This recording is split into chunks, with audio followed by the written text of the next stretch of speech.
Oh, I didn't know. I just hit the live button and I forgot that it's live. Just looking at the calendar because the main thing I want to get across to you guys is the that GTC conference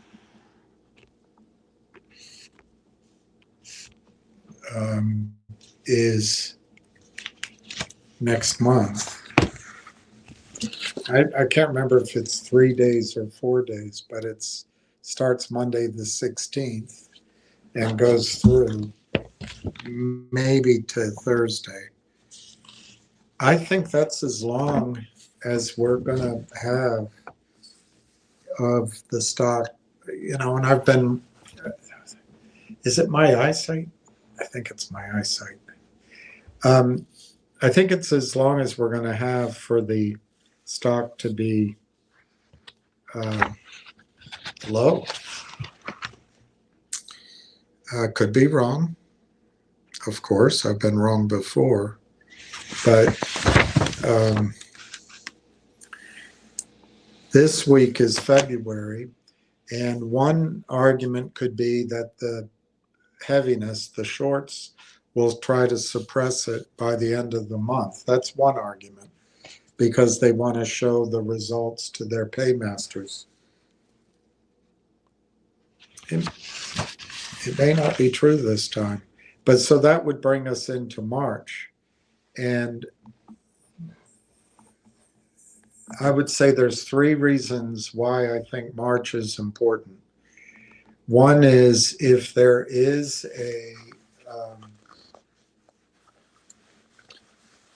if Telus finds it important to meet their goals, they're going to want to start doing it in the first quarter. And March is the last month of the first quarter. That's one. I know that might be sketchy. That might be stretching, but it's my opinion that you're trying to meet your yearly targets. You don't want to miss a quarter. So I would guess that Telus is going to start. Let me put it this way. Telus has a big incentive to campaign, I guess is the word, for their data center in March. The second reason is we looked up on the Canadian Stock Exchange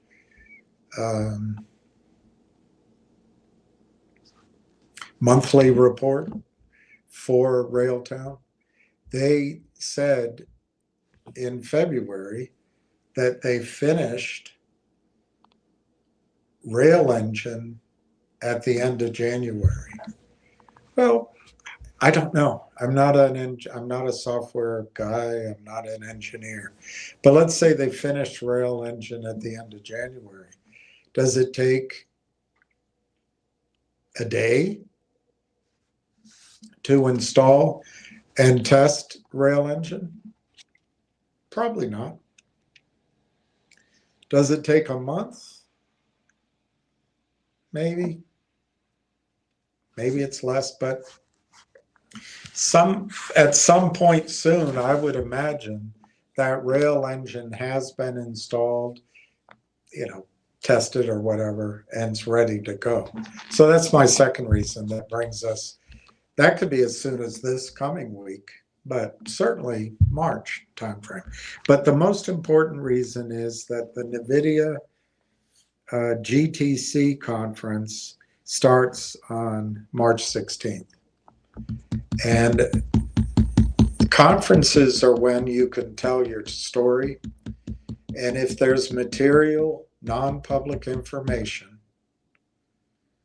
or there's earnings, or there's a contract, CEOs like to get that news out before they meet with institutional and other investors at these big gatherings. So that's my third reason. And I think the time frame at worst is that we'll have to wait until basically St. Patrick's Day. I mean, at best, I guess it'll be sometime this week, but I'd have to say the heaviness is going to win this week. So I would say the first 2 weeks of March are what we're looking for as starting to feel a little better about the price of Railtown. We'll see if I'm right. You know I've been wrong on my timing calls, but that's what I think. So daylight savings starts on the 8th. I didn't know that.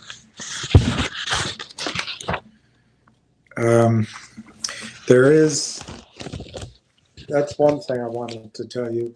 One bit of housekeeping to the 16 or so people that I sent the documents on the gold company.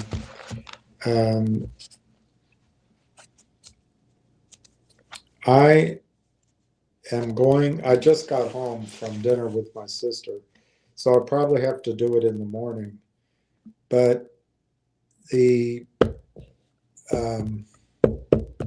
I'm going to change something to your favor, to your benefit, and you don't have to wait. I'm going to do it regardless. But I spoke with someone. He made a lot of sense, and I think he's right. And I'm going to do it for everyone, and I'll take care of that. Hopefully, first thing in the morning.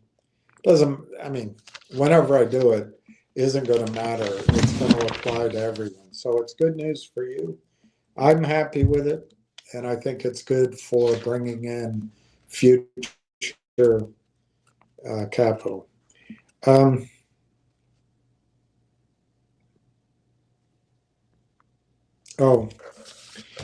The only other thing that I want to bring up to you, and I'm not recommending it, I have no idea what it is, but I am just calling it to your attention. If you're one of the ones that likes to look for something to get in and trade and maybe benefit from, I did, it might surprise you guys, but I did speak with Ham today, and he mentioned a stock that, I don't think he's going all out on or anything. I don't know. But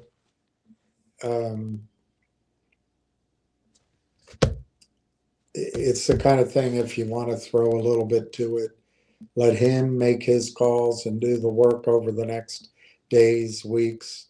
You might get a trade out of it. Just don't get greedy. If it doubles or triples and goes up 3 or 4 or 5 times,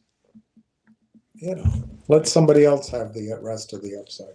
But the symbol is H, like they say in the UK, H, LP. So it's Harry, Larry, Paulie. Harry, Larry, Paul. Harry, Larry, Paul. If you want to try something. I don't know anything about it, but my guess is that's a case where he'll work hard. Something will happen. You don't want to, I don't think you want to be in it for some magnificent, I don't know. I just don't know the story. So, but I've told you before that the way to benefit from his ideas is if you get in early, let him do the work he does, but just don't buy into the pie in the sky. Just be happy with 3, 4, 5. I mean, these numbers are unbelievable that everybody expects out of these trades. All right, so that's that. I did not update. I really didn't update the. I should have updated where we are, because looking at it, I would guess that we're at 18,100,000, not 100,000, 18 million. Well, we could be.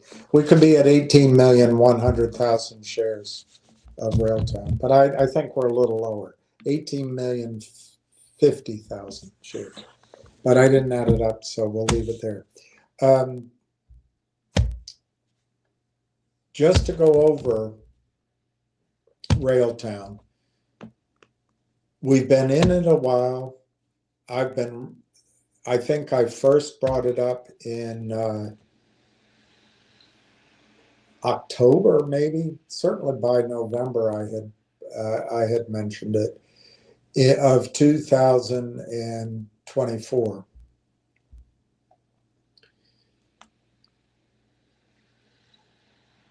I thought it was more of a trade idea when I first brought it up, not necessarily in a week or anything, but maybe in a few months, a nice trade. But as time went by with Railtown,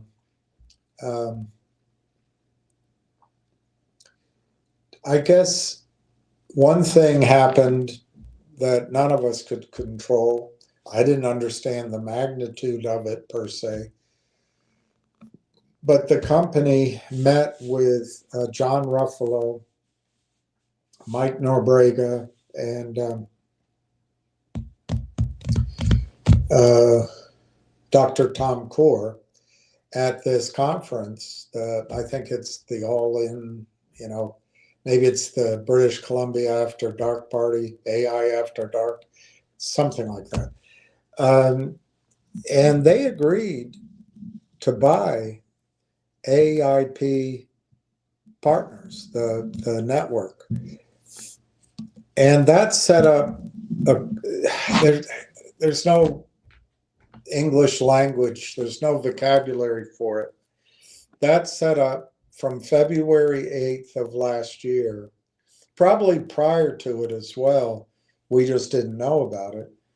That set up a situation where insiders, whales, anybody that did business with Canaccord Genuity, and anyone that the principals were talking with, speaking with, seeking money, seeking advice, a whole layer of wealth and motivated investors suddenly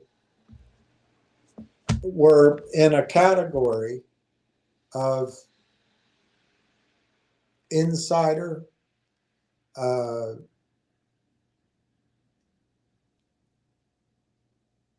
or in a category of having signed a NDA or a CA or a confidentiality agreement or some form of standstill. In other words, they couldn't act on the information they were given because it had not yet been released broadly to the public. That's from probably earlier than February 8th of last year.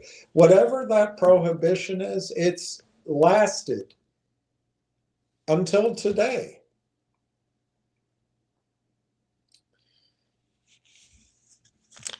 That's been frustrating.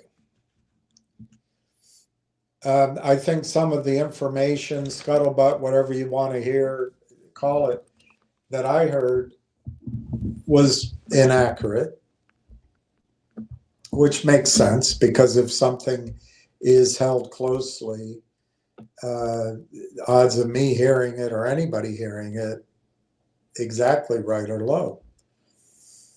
So for a year, over a year, a large part of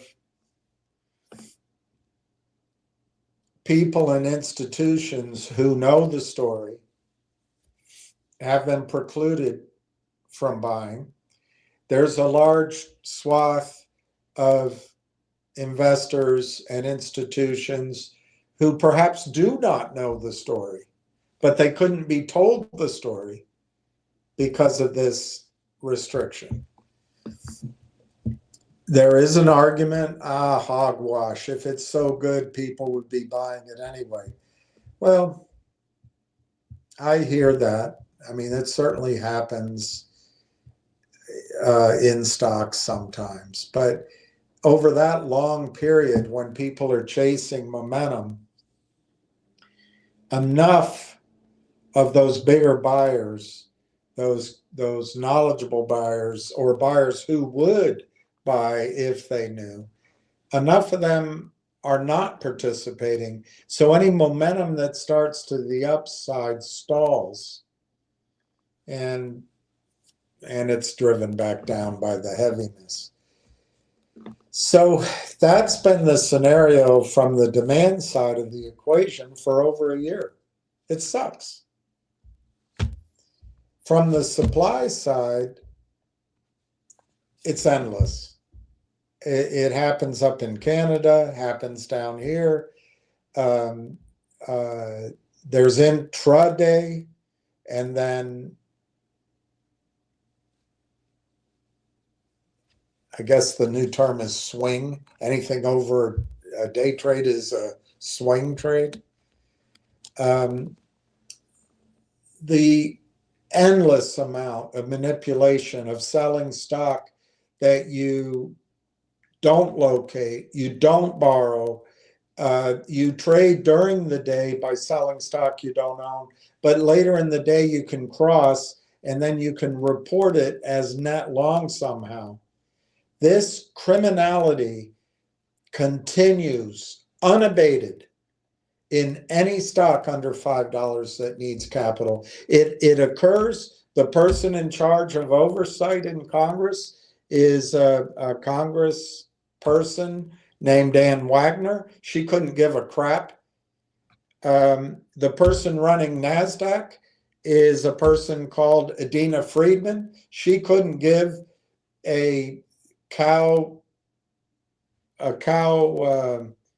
pancake, whatever you call those dried up manure, cow chip. She couldn't care. She could not care less. And then you have the smiling Cheshire cat, Charlie, Chucky, Crawwell, Cheese, whoever runs the bloody over the counter, he's a joke. He is a complete joke. And he couldn't give a pile of manure either.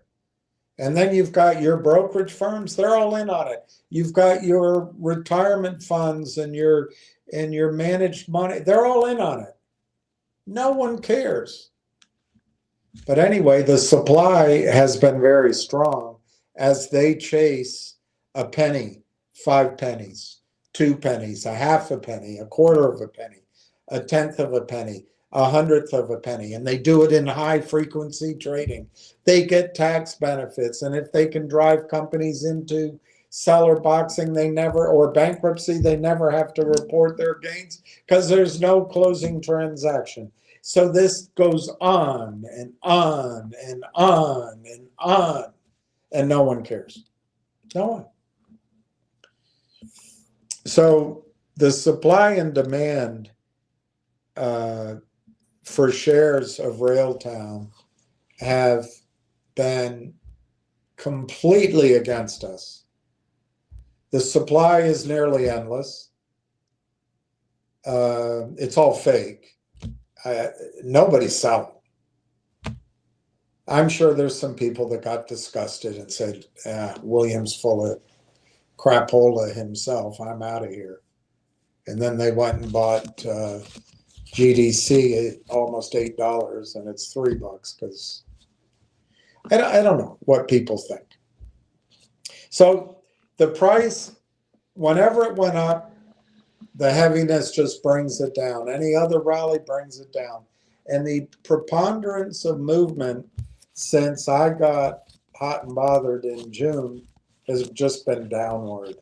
Down, down, down, down, down, down. Whenever there's more supply than there is demand, prices go down. It's not a fair setup. Well, if you had listened to me back, I guess it was November of 24, I think you were paying 38 cents a share, 39 cents a share for Railtown in the United States. If you listened to me in June, first week of June, and you did it at my price, you were paying 35, 36 cents a share. But that next week, it went down to 22 cents. And I think it stayed under 30 cents for 2 or 3 weeks. I can't remember exactly. Of course, that's when Tony the Tiger was trashing the company without doing due diligence. So you wonder why I think he's on the side of the shorts. He didn't even study it. He just came out trashing it.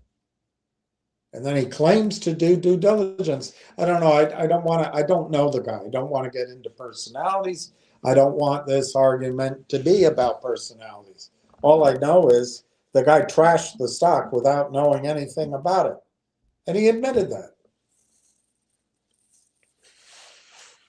Well, it cost some of you being able to buy it kind of at a nice price. Later, this past December, he said, finally, it's in a nice price.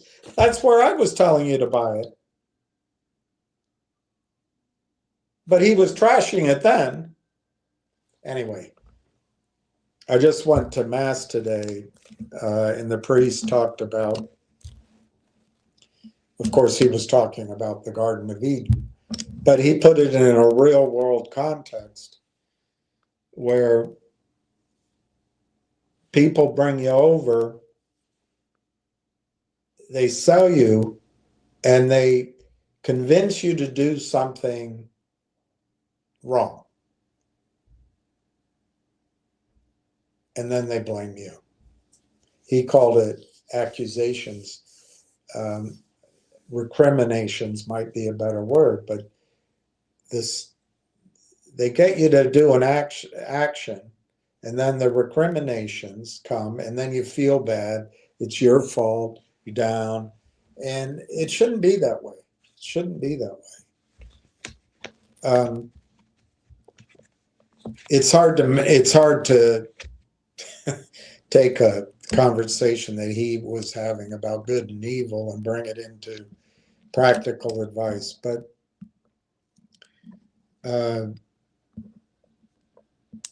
the parallel that I see is it's very seductive to listen to this short-term crap, and then you blame yourself afterward. Everyone blames you. Oh, you shouldn't have gotten involved. You shouldn't have done that. But these people have short-term goals for themselves. And if you listen to it, it benefits them. And when it doesn't work for you, they start accusing, or they want self-recrimination.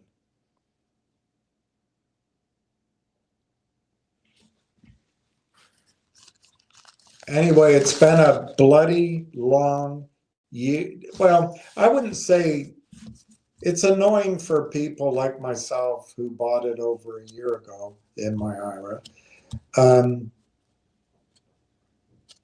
But it's been annoying since the summer, and then in October, those 2 run-ups.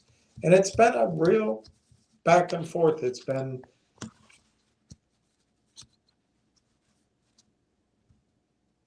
that part of it hasn't been fun. I'll tell you what has been fun is watching many of you, from Donna to Clay to,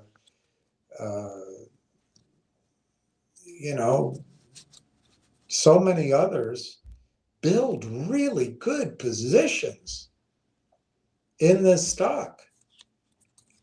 I want to say Solomon's Island, but that's not his name. He's Solomon. Anyway, people building great positions. That's been fun to watch. And that's the dynamics we've dealt with. But what were the reasons that I felt so strongly about Railtown? There's so many now. But the single biggest thing that probably shocked me into action, it wasn't James Altucher's. He's always promoting himself. He's such a genius. He doesn't comb his hair, which I don't either. And if you hear him tell it, he's one of the greatest investors ever. You ask him. But he did a really, I mean, I never could watch his full presentation in one sitting. And then when you watch it and you stop, they don't let you start there again. You have to go to the back. Oh, it's just, it's a real task to get through it.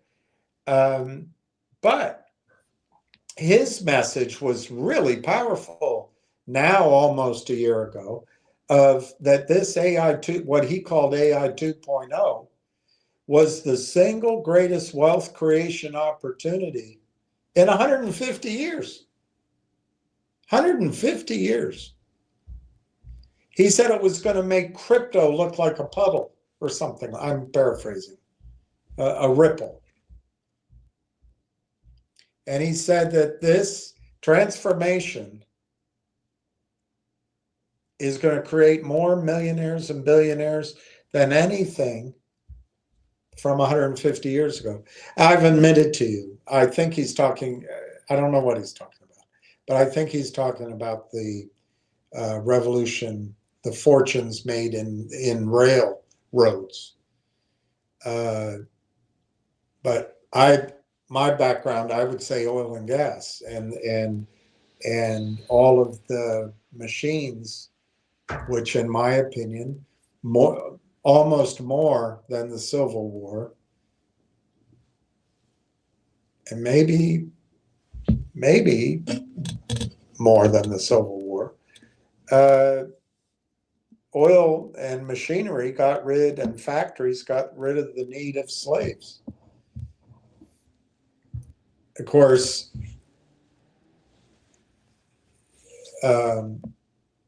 all of the slaves became, not all of them, but became essentially indentured servants. But so did the poor Italians and Romanians and Irishmen and others. It was a period of great, and the Chinese and just great abuse of labor, which is where you get the movements of the Carnegies and the Fricks, who totally mistreated their workers. That's where you got the rise of Marxism and communism and a lot of things like that. So I'm not sure what he's talking about. I think he's talking about railroads. It could have been steel. It could have been one of these other industries. But he said it's the greatest, it's going to create the greatest wealth in 150 years. Well, I do think James Altucher is smart, and I do think he does have some track record. So that hit my screen, my radar, it got in my line of view. But I'd listened to him before on. I used to subscribe to him for crypto, and it was interesting while I was learning. But after I learned a bit, I wasn't impressed with his calls.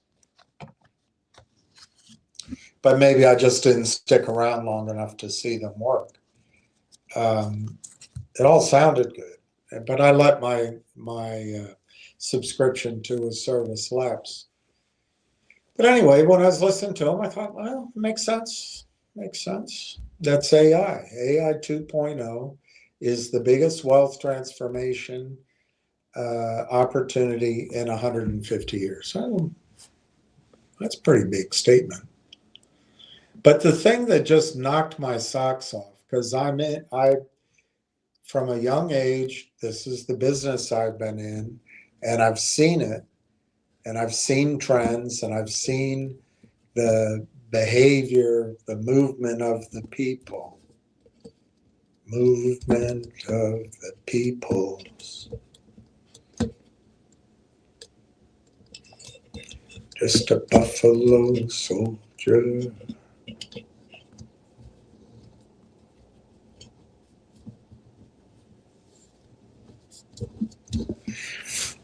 Was when I received from one of my colleagues, former colleagues,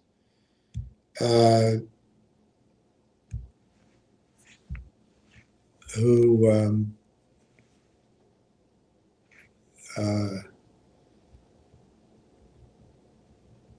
is now a big producer at my old office. But I used to always beat him before. But now he does. He's a hot shot.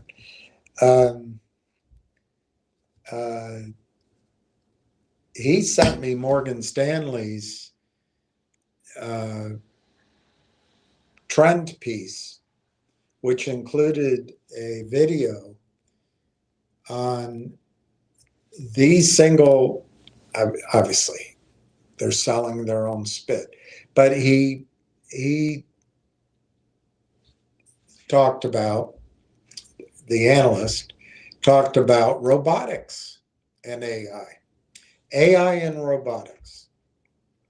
And I've shown you the video, but it was all about how this was going to transform our lives.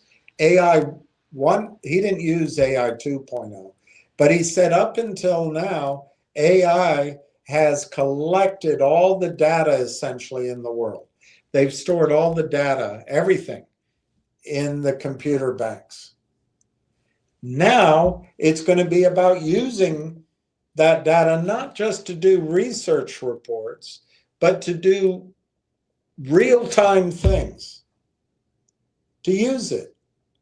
It's going to be AI of, I forget the phrase he used, but essentially it was to take all that information and turn it into action. Robotics. And he just talked about the growth and again, about how it was going to transform the human experience and create wealth. That's when I started getting really hepped up on Railtown. Well, the question is, well, if everyone's talking about AI and AI is where to be and robotics, what's so great about Railtown? Well, that's fair enough. One mechanical thing about Railtown that's great is you can buy it. It's available. Most of these other stories that you can buy their product or you hear the name, they're in the private equity channels. You can't buy it until private equity has run it up 20x or 50x or whatever they're going to run it up before they give you a chance. Well, that's one mechanical thing.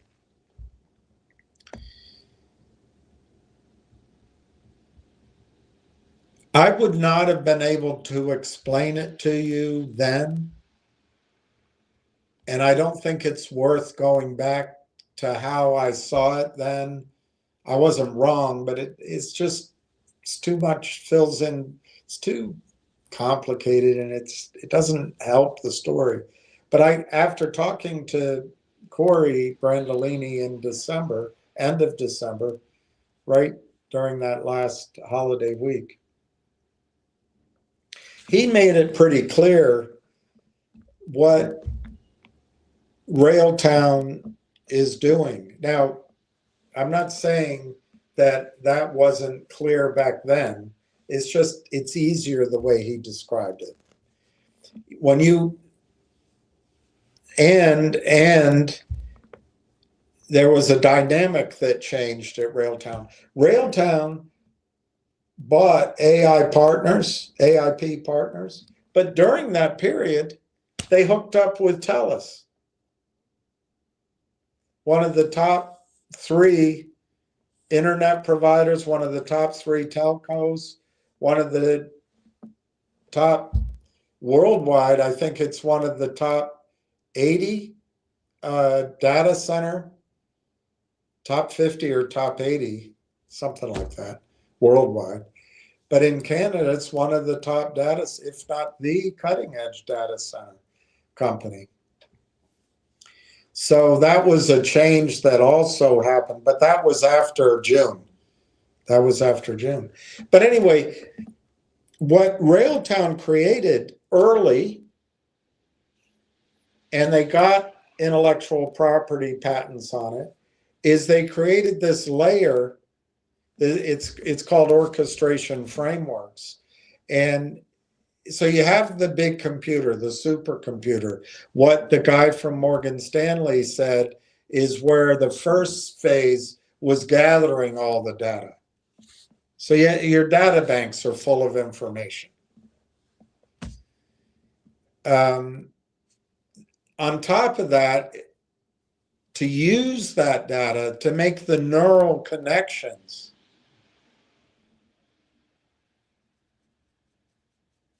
somebody today said, you know, it's the number 23, you know, like Michael Jordan. And I'm like, no, I didn't know that was his number. I do remember that he's got a gambling problem and he couldn't hit a baseball. And I do remember how magnificent it was to see him dunk the ball, and he's a great player, and he's got that sidekick with the tattoos, and he's still a billionaire, even though and down here in DC, he had the Jordan restaurant for a while that was a buzz, and it bombed, and I remember just seeing him the other day in a picture with a jacket on, and he looked great, but I was thinking, man, I couldn't even, if I put that jacket on, it would fall, you know, I couldn't keep it from hitting the floor. So my mind was going with all these connections with Michael Jordan.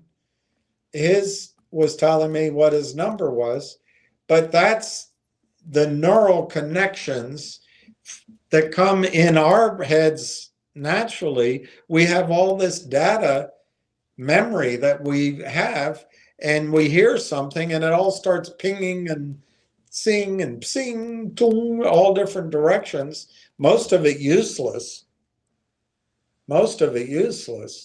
But the gentleman I was speaking to earlier, he said, yeah, just remember the number that way, 2323. So we brought all that information back. I think that's who he told me. I think he said Michael Jordan, I don't know. But anyway, we brought it back to a concrete, usable bit of data. And now I remember the number. Well, that's what the next layer at the data center is those neural connections. So that if you prompt AI, it goes into all that and brings up, I don't know, 13 references, or it just processes it at high speed.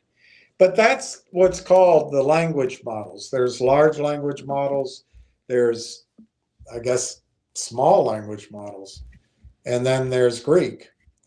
That layer is important. You can't bring all that memory and that data to life without that layer. That's mainly things like Anthropic, OpenAI, Cohere is one in Canada, and there's other names, but that's mainly that layer. Well, that's not where Railtown is. Railtown's not there. There's a layer on top.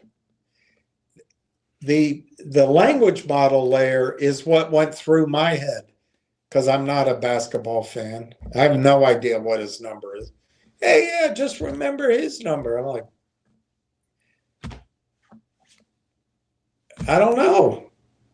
I know Eddie Murray's number, 33. About it. I think Babe Ruth was 4 or 7. Can't remember now. Lou Gehrig maybe was 4.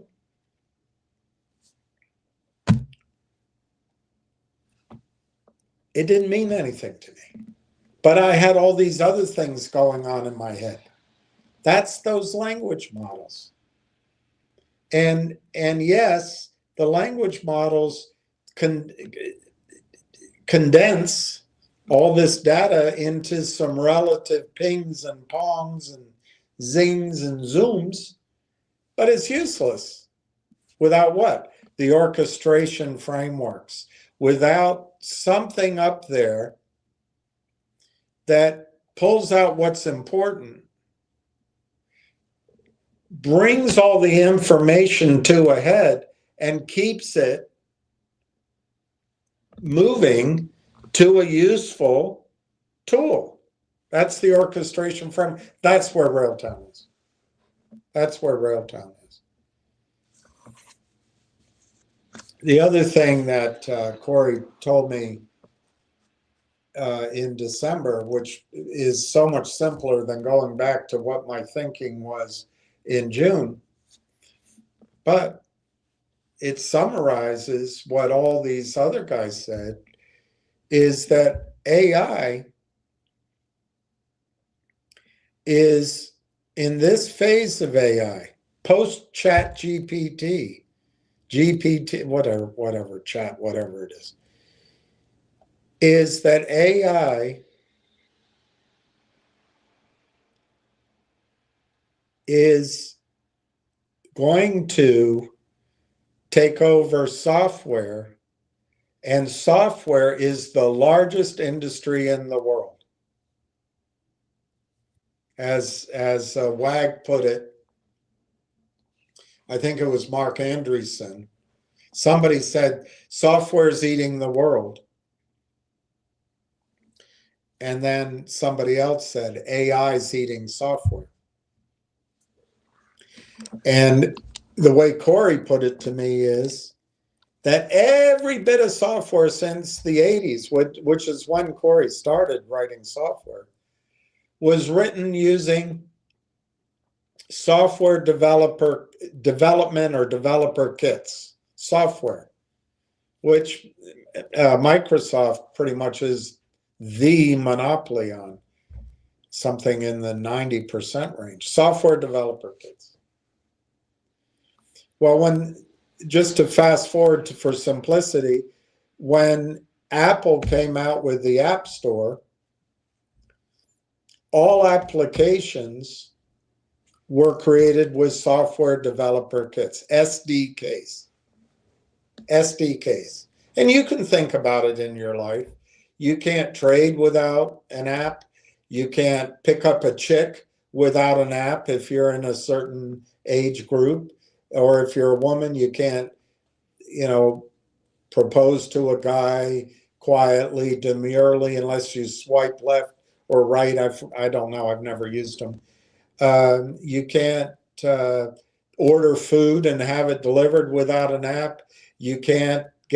Many of you can't get through the airport without putting your both your security ID, but also your ticket through your app. You can't bet unless you have an app. You can't talk to your mother at home and show her your children without an application like Zoom. You can't have a coordinated staff and worker group on a project without Slack or without other things I don't even know about. Everything is an app. If you want to get a discount on your, I don't know, on your Cheerios, you've got to go to an app. If you want to order books online, you got to go to an app. If you're buying tickets to see, for whatever reason, torture, go see Taylor Swift, you got to do it on an app. All of those apps were built with SDKs.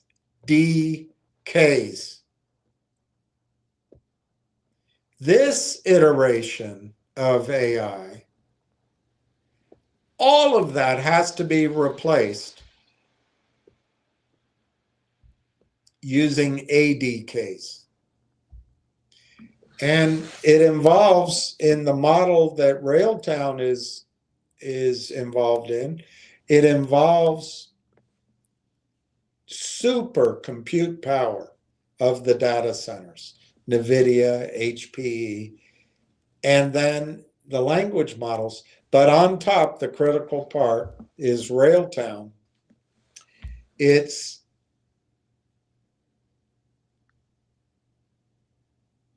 I don't know any particular order, but it's rail tracks, which is the ADK, and it's the sort of using data as it is. It's rail engine, which is the real-time millisecond processing of data so you can take action, drive a car, fly a drone, run a robot, et cetera, et cetera. Have a trading platform. And then sort of linking the two, but critically, is the observability tool and the compliance tool and the tool that keeps everything, pardon the pun, on track. Keeps it on the rails. That's Conductor. That level is what allows AI companies, and there's hundreds of them, thousands, to come in and provide software services to rewrite everything using AI, using ADKs. It's the data center, the NVIDIA, the stack, the language models, and Railtown's on top. Now, does Railtown have competition? Sure. Do they have any good competition? I'm not so sure about that. I think Railtown may excel compared to anyone. In technology, does any lead last? Or is it like Satchel Paige said, don't look back? Someone might be gaining on you. Well, could be. But Railtown, as far as I can tell, has a massive head start. Or as Ward Richardson calls it, their technology is disruptive. But I tell you, from June, one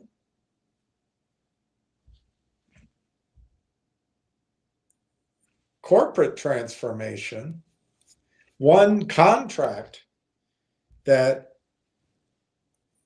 completely shook things up for the better was this Telus contract. With one decision, Railtown, even if something like Langchain claims to be in 30% of the Fortune 500 companies, well, you can do the arithmetic. What's 30% of 500?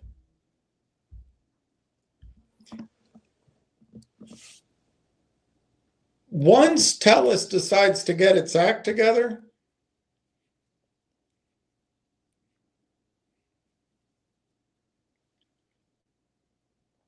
business is going to start flowing to that Telus data center, and companies are going to start coming at Railtown like hockey pucks came at the Canadian goalie. It's going to come, it's not going to be 150 companies. It could be tens of thousands of companies as they come over to the data center with one flick of the switch, one signature, one handshake. Railtown puts itself in a position that its proof of concept could be thousands of enterprises in a short period of time.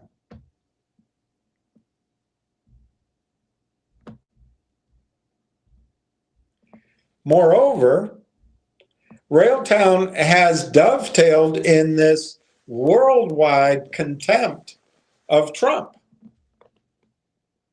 We don't want anybody in America seeing our data. So Railtown has this sovereign identity, which I think NVIDIA is going to push for NVIDIA's purposes. And of course, Telus being the first data center in Canada with the NVIDIA ready and the speed and the green energy and the cost saving and the sovereign factory message, they're ahead by a year, roughly, of anybody else. This sovereign data is a big deal. And Railtown's there. If Railtown can prove on one data center, imagine the demand worldwide once that name is out. So we've been sitting through a year where no one knows the story. The company can't tell the story. Canaccord Genuity can't tell the story. Analysts can't tell the story. And during the whole time, the heaviness comes. Every time it's up, the heaviness illegally destroys it. And people say to me, well, the stock price is telling you something. I say to you, I don't think the stock price is telling you anything yet. So,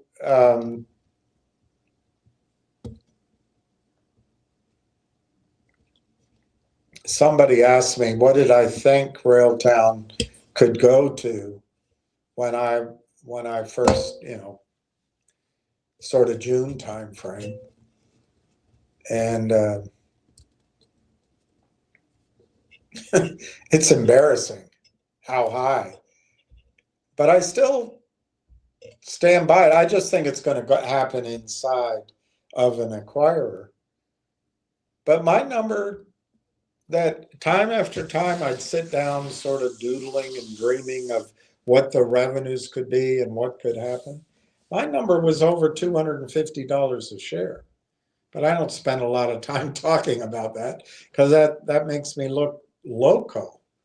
But I think that'll happen inside of another company eventually. You'll hear the story 5 years from now. Someone will say, well, you remember when Microsoft bought Railtown? That's now worth such and such on their books.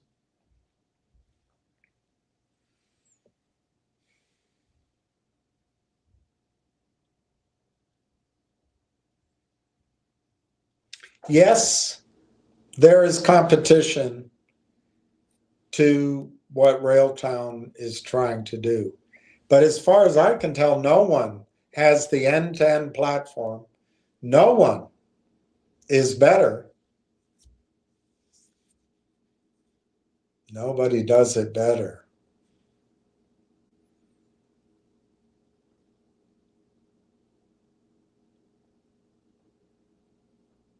So anyway, there was something else I wanted to tell you.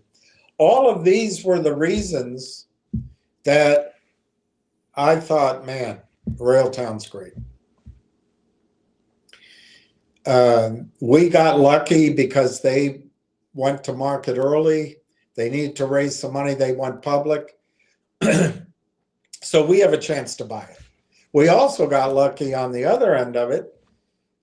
They came into the United States on the over-the-counter market because they needed to raise money, and they never did. Thank gosh. Otherwise, we'd be fighting uphill like any of the other slaughtered great story companies like MMAT. And I tried to get on that call. I don't know how to get on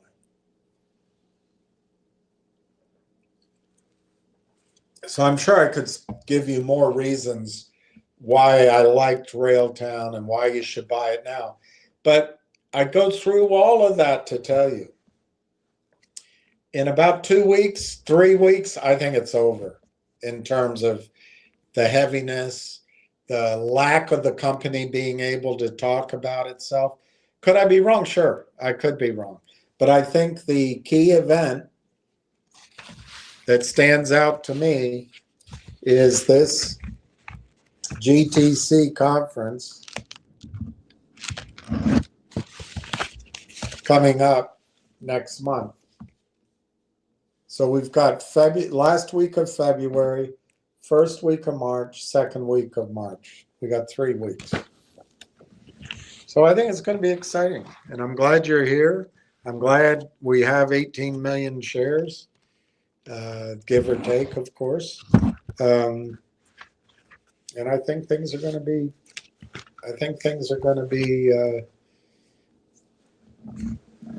a lot easier from here on out. You're not going to need me telling you. Not that you do. But let's go through some of your things. And I have 2 or 3 things to show you, and then it's already 10 o'clock. Again, for those of you who are, oh shoot, I didn't put up my Venmo. I'll do that. I'll do it tomorrow.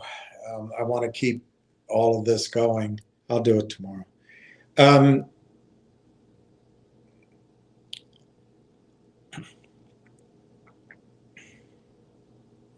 On the gold project, I am going to improve the terms. You don't have to do anything. It'll all be better. It'll all be good. But I got to do a little paperwork. I don't think I'm going to get it done tonight. I'm too tired. So I'll get up early and do it. But you don't have to wait up on it. It's going to be automatic. But that's just a little bit of housekeeping. But let me go through these comments, and then I'll show you what I brung. Hey, Jim. Jim says, hello, William and all. Joe Weichman says, hey, William.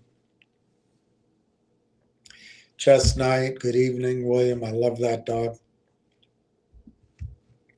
That's the kind of dog that if he came up to you and let you do it, you would want a hug. But the odds of him letting you hug him are probably pretty low. But what a good boy. What a handsome boy. Hey, Fast Eddie. Hey, Jack Hamilton. Good evening, looking dapper. I don't know. Any CJ Yukon, any prediction on the stock from him? Let me look at it. I don't think I wrote down one.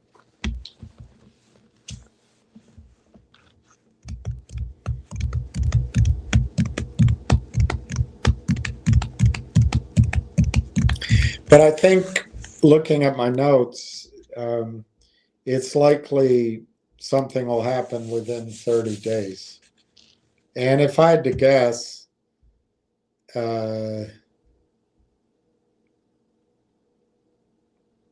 see, what I don't know, he didn't tell me. And so listen to his calls, you know. But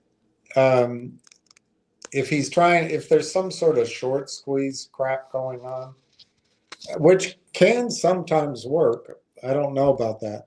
But I would say it would go to somewhere between $5 and $10. It's $1. That's what I would guess. But I got to emphasize, I know nothing about it. But it's just one of those things, and it kind of rings in my ear that, okay, this is one that might have a run, because I've seen him be able to do it before. So.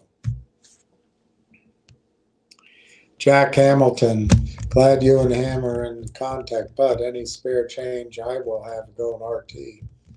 Absolutely. I don't want to take anybody away from Railtown, and I'm not. I think the trade is Railtown. My favorite thing for at least 15 years has been silver. I know all about it, studied it, used to be able to quote the numbers, but I still have the general gist of it, of the numbers. But I don't even talk about silver that much because of Railtown. And I think Railtown, you're in the midst of, from here,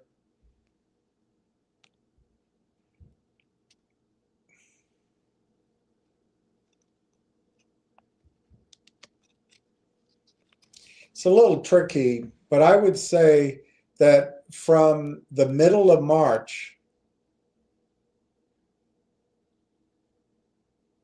maybe to Easter, maybe to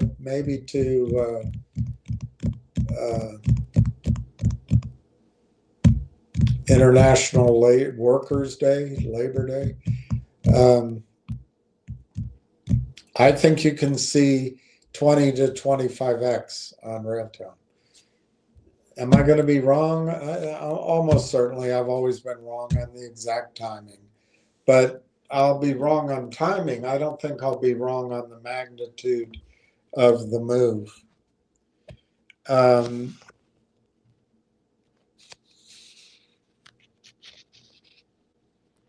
So I guess if we put it in dollar terms, if you had $1,000 roughly,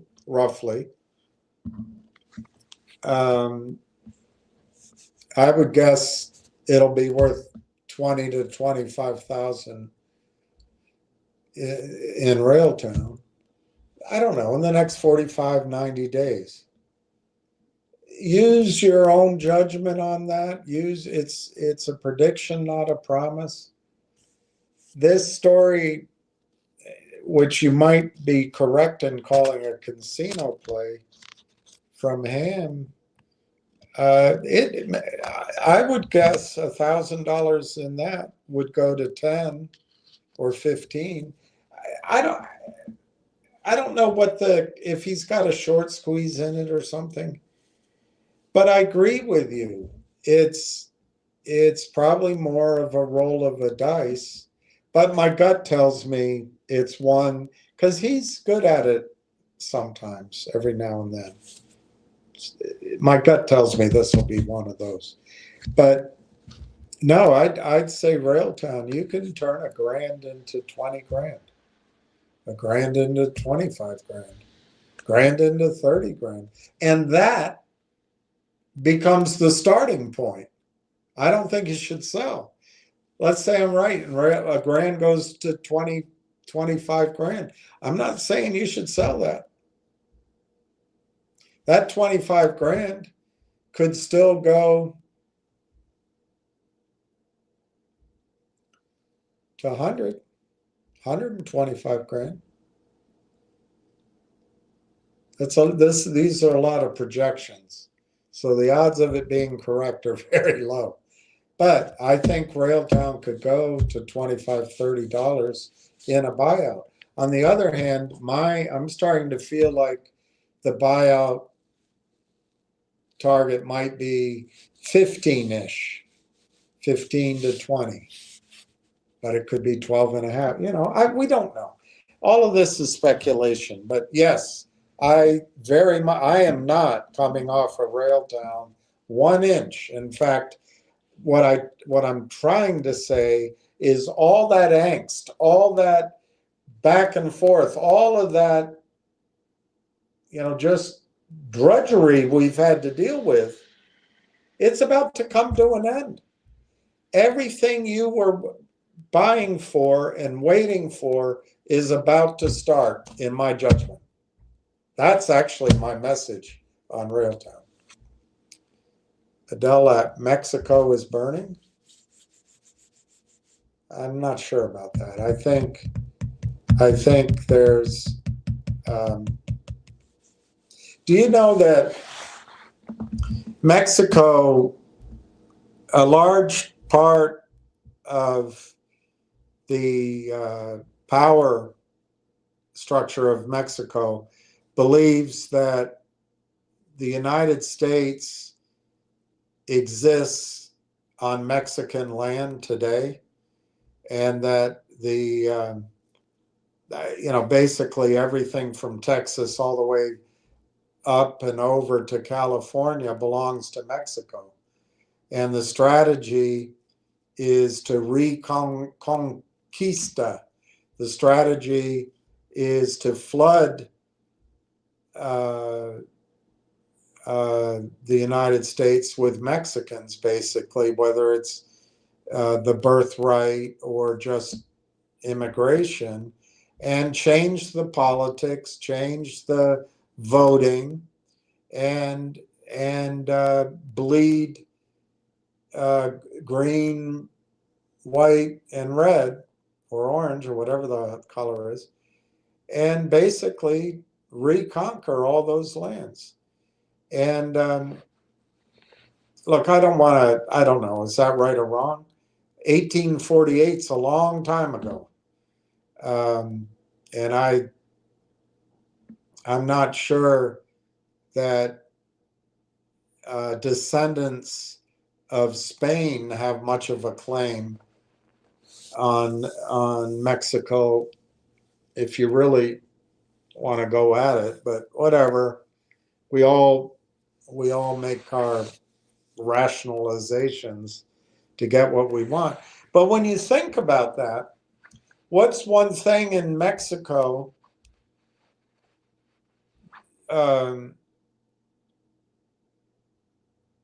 that's out of control? It's the cartels and the gangs. I mean, I'm not trying to say anything bad about Mexico or Mexicans or in general, but the cartels, the drug cartels, the human trafficking cartels, and the corruption, the gang, I guess, I don't know if they call themselves gangs. There's other names. But they've infiltrated everything. And if you bring that up into southwestern and western United States, that changes our lives. So I don't know what to say. I think that what you're referring to is that Trump has gone after a cartel. But I don't know. I'd have to read it more. I certainly think we should get along with Mexico. But I think cartels are quite dangerous to our way of life. And they kill people too. So you don't want it up here. And Mexico doesn't seem to be able to control their own gangsterism. So does the United States have a right to go in after cartels that are selling fentanyl and are trafficking in children?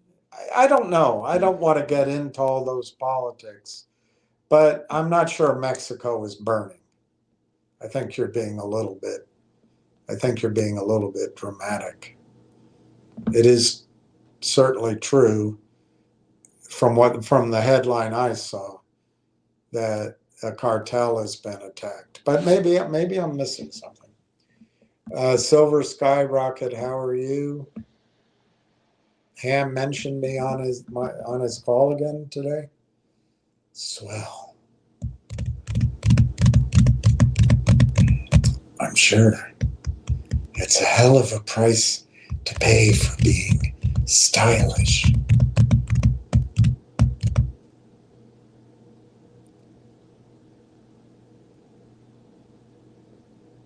Can I say something, Captain? Yeah, go ahead, Callahan. Your mouthwash ain't cutting it. Steve, hi, Uncle Bill. Go USA, go RT, out in SLC.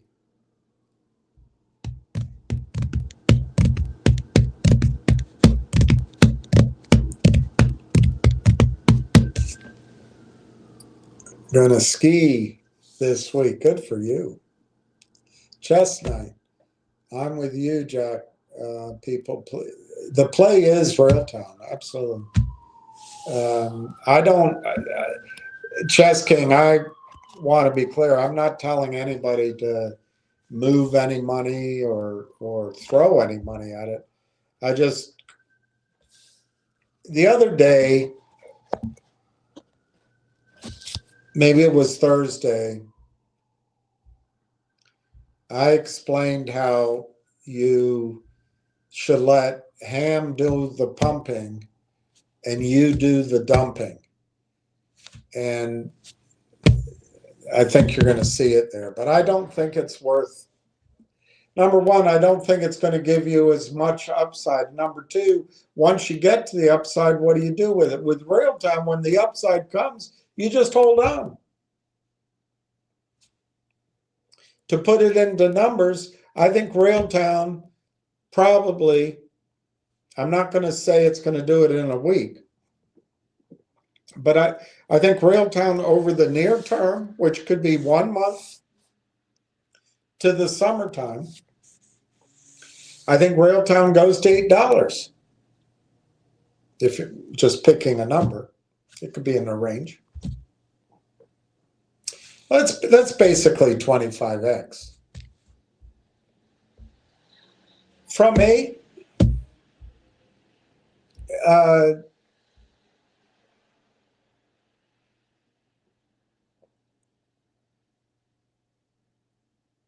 there's a whole series of questions we don't know. Is Railtown going to stay a unicorn? Is Railtown going to become the object of a bidding war? Or is Railtown going to kind of just JV with the nicest company that comes along for a reasonable price? We don't know all of that, but I know what I think. I think once Railtown gets on top of that beast of a data center, the business that comes down, I don't know, can I call it the trunk line? It's going to be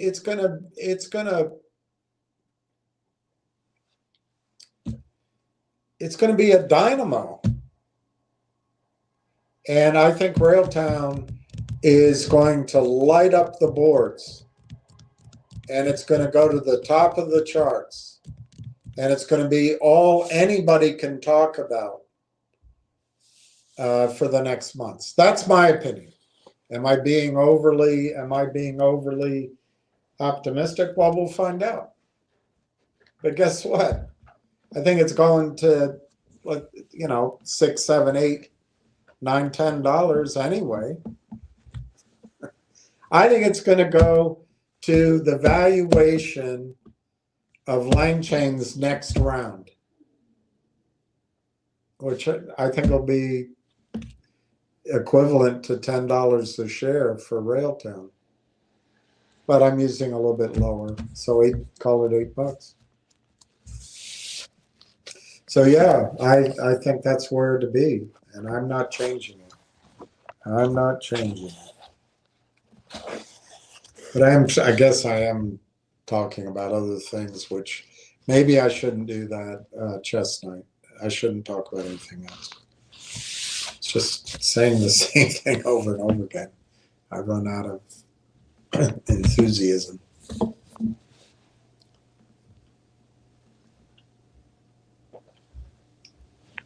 Snowbird and Alta for skiing. Yeah, I have a great time.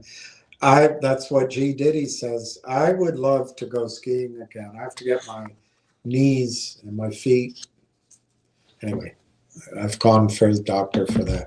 But I and get my strength back. But have fun. I think it's great. Ski, ski, ski. What a great thing. Nothing better. Ward Richardson. Good evening, William and RT crew. I like this William late night edition. A quote from Jensen. This is, all right, here's a quote from Jensen. This is the largest infrastructure build out in human history that we know about. What about all those pyramids built around the world? Get involved, meaning invest in AI, exactly.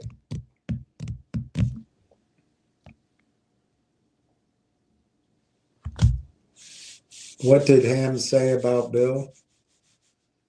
He said something, I don't know. I remember he said I had my head up my ass.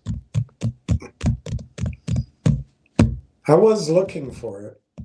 So once he said it, I was able to find my head. Silver Skyrocket. Ham just recalled the time that William was there handing out packages with him and Anna, Queen of Trades, in the halls of Congress. A big nothing, but a mention nonetheless. Yeah. I remember, you know, Ham's an athlete and he can play hours of racquetball and beat anybody.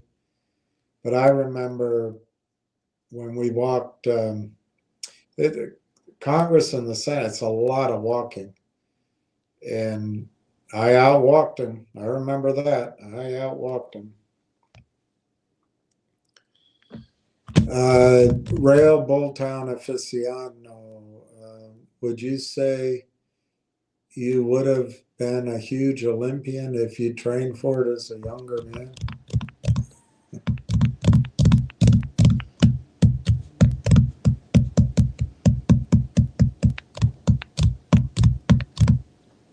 I don't know what I would have trained for that I would have been good at. Curling?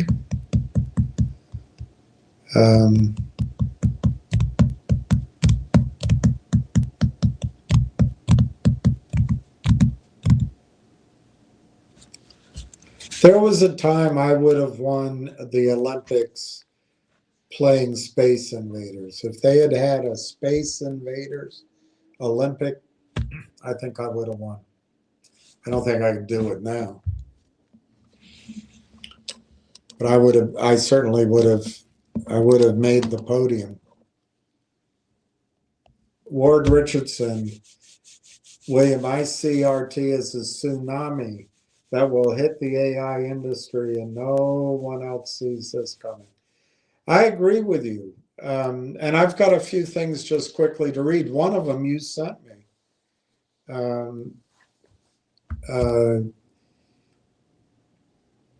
That's the breakdown of this investment. I think one aspect of the investment is a combination of this period of time where people who know the story can't buy it. Now, that's not everybody, obviously, but significant swaths can't buy it. And there's a whole nother swath of people who don't know the story, who I think are about to know the story, and they haven't been buying it. Well, that's one part of it. You know, that's sort of the basic Railtown story. I happen to agree with Ward. I think that basic story is very exciting. That takes it from 25 cents or 35 cents to $7, $8. That's amazing. But I really think the story that's going to surprise everybody, and it's going to become the darling of the AI space, is just how dominant Railtown is on top of a sovereign data center. And then they're going to extrapolate that to all the worldwide data centers, sovereign or not. And another thing that's out there,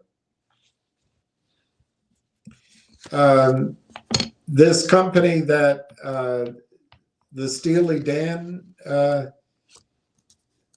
duo, Fagan and can never remember his name. Anyway, the BlackBerry guys, they have this company that is in 265 million automobiles. And I think it's about self-driving, but it's also about audio and dictation. Those guys and Apple, for example, Apple Computer, are following a model of distributing the GPUs rather than per se using a data center, but you still need data centers. So it's not like they're not going to demand data centers. But as far as I know, Railtown is still necessary. That orchestration framework is still necessary in that model of distributing GPUs.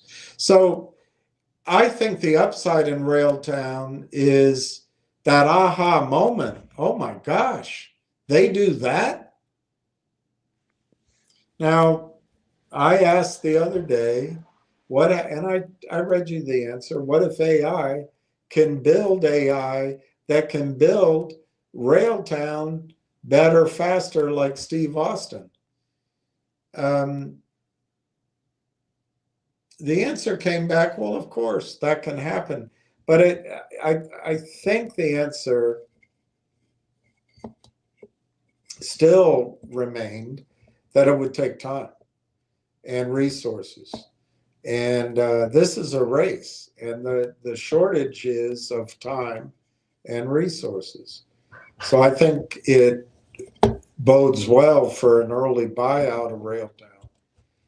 Because, well, I mean, Railtown could go the path of OpenAI and always be desperate for capital, or they allow themselves to be bought out and let that size occur in another company. But anyway, back to the price action.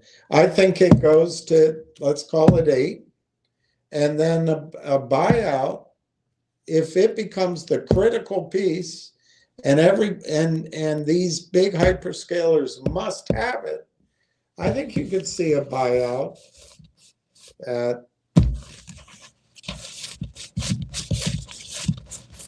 32. Doesn't 8 go into 32?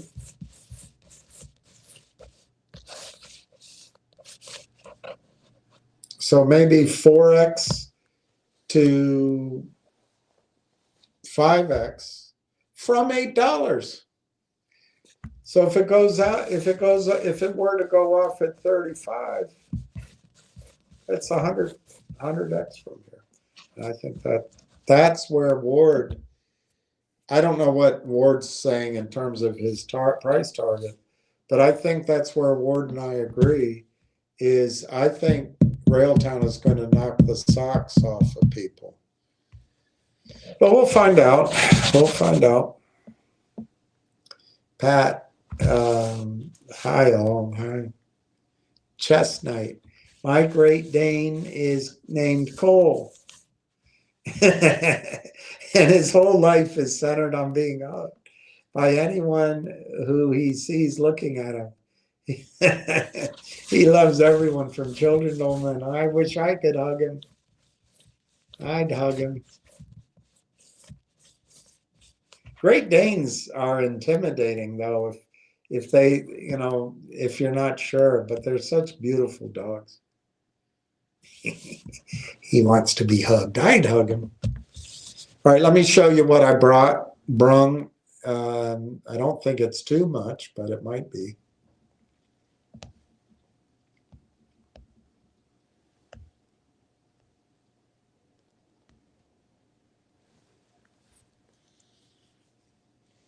Mm-hmm. Mm-hmm. Mm-hmm.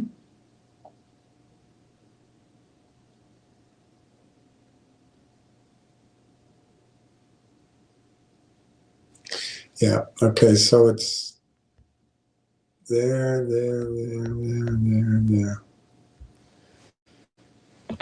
It's hard to tell where I started and where I left off, and I was doing other things, but I did find this interesting. I watched Michigan Duke the other day. This is for the March Madness. This is the odds. I don't know. UConn's way down here. But that might be a nice play. I don't know about any of the others, but up here, I think Michigan's beatable. For that matter, Duke looked a little bit beatable. I don't know, maybe Houston. I don't see Kentucky in there. And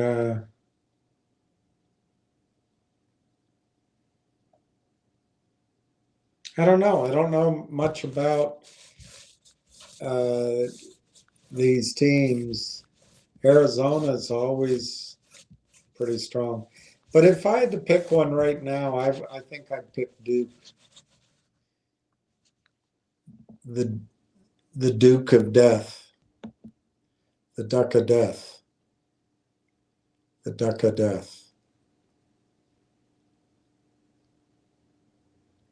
I almost don't want to touch this one because I'm not sure what it says. Oh, this is Marwan Haddad. Conductor now supports sign-in with Apple. In addition to Google and Microsoft sign-in, teams now have another fast, familiar way to gain access to Conductor, especially for teams using Mac. Look how easy it is to sign in.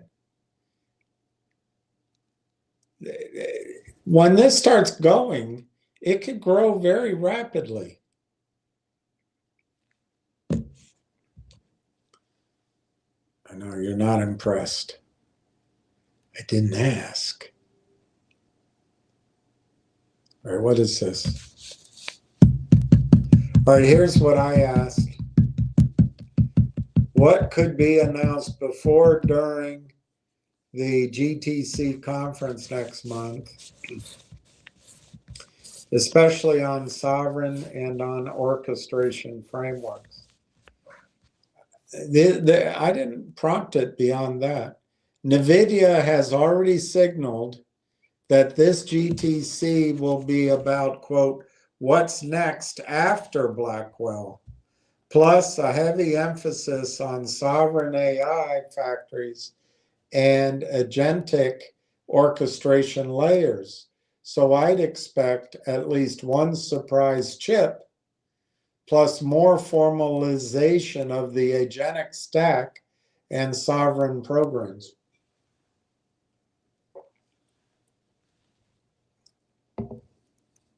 A new data center GPU or platform beyond Blackwell, hinted as, quote, a chip that will surprise people, unquote, for announcement at GTC next month. This could be an accelerated move toward the Rubin Vera Feynman roadmap or a specialized reasoning, low precision inference part optimized for agentic workloads.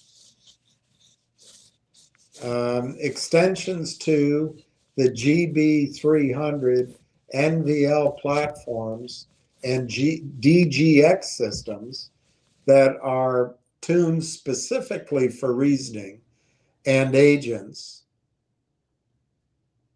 positioned as AI factory building blocks for sovereign deployments.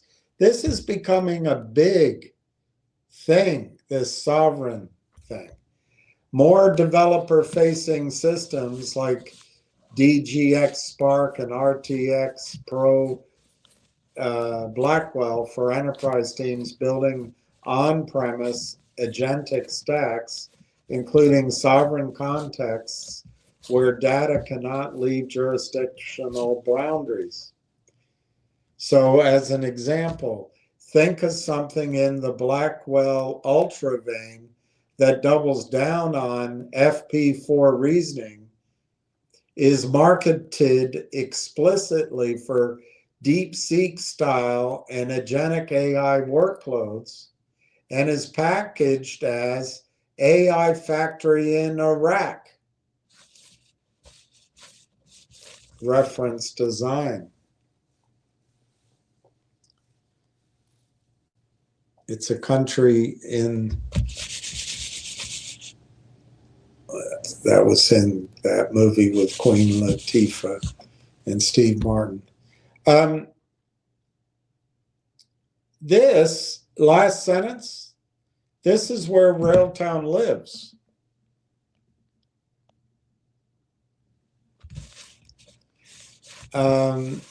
So up here, an AI factory in Iraq. Then you go down, sovereign AI and AI factories.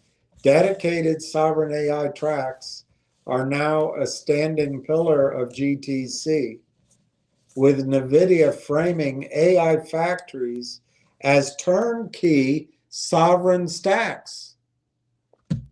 Blackwell accelerated infra. Well, how do you accelerate the infra without Railtown? Maybe you do.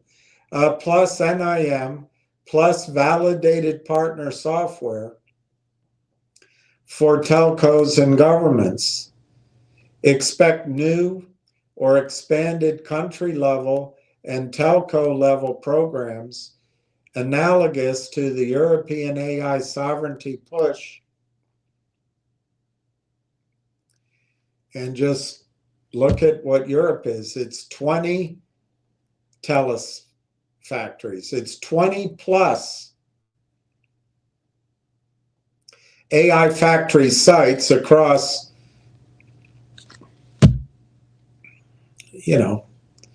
Europe, France, Germany, UK, Italy, Spain.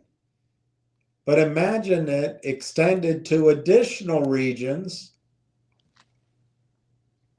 possibly Canada, Latin America, and Middle East. NVIDIA will likely package reference, quote, sovereign AI factory, unquote, designs more explicitly validated designs that combine Grace Blackwell systems, NIM microservices, NeMo retrievers, and a certifiable sovereign cloud stack with clear partner slots, telco storage, and you see this observability and orchestration. So you're going to have clear partner slots, telco storage, and observability / orchestration. That's Railtown. I mean, it's LangChain, I guess, and others. But I think Railtown's better. For someone thinking about Telus-style projects, this strengthens the template. Blackwell-based sovereign factories with pre-blessed software and partner slots rather than bespoke one-offs. So who do you put in the slot? And then you come down at the bottom, orchestration frameworks and agentic layer. NVIDIA has already launched agentic AI blueprints built with orchestration partners. And here they name them, like LangChain, Llama Index, Crew AI, Daily Weights and Biases, integrating NVIDIA AI Enterprise, NIM, and NeMo Retriever. Well, what name don't you see there yet? I think Railtown's going to come in and knock a lot of this back. But we'll find out.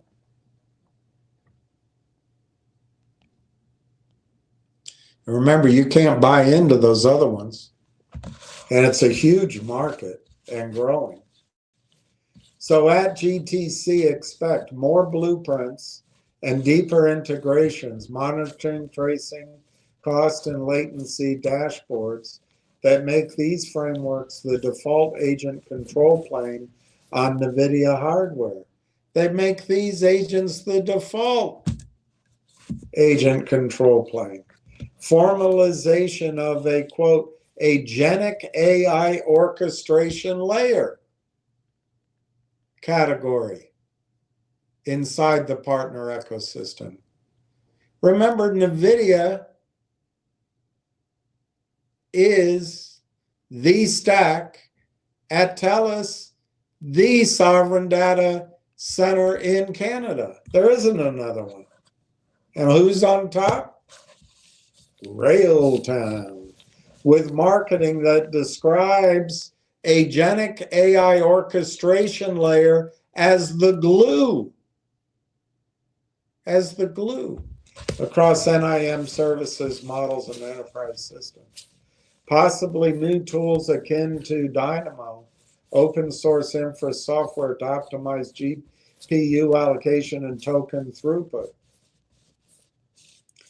Again, that sounds like Railtown. Targeted at reasoning and multi-agent workflows, co-announced with cloud and SaaS partners. And then this is where Railtown type platforms fit. Right here. NVIDIA is explicitly telling the market there is a distinct orchestration agent layer and is using named frameworks as exemplars. The more they harden this category, the more room there is for specialized or sovereign-focused orchestrators to plug into the ecosystem. My argument to you is Railtown's better than anyone they named. But we'll find out. It could be that I'm going to be wrong. Here's a quick view.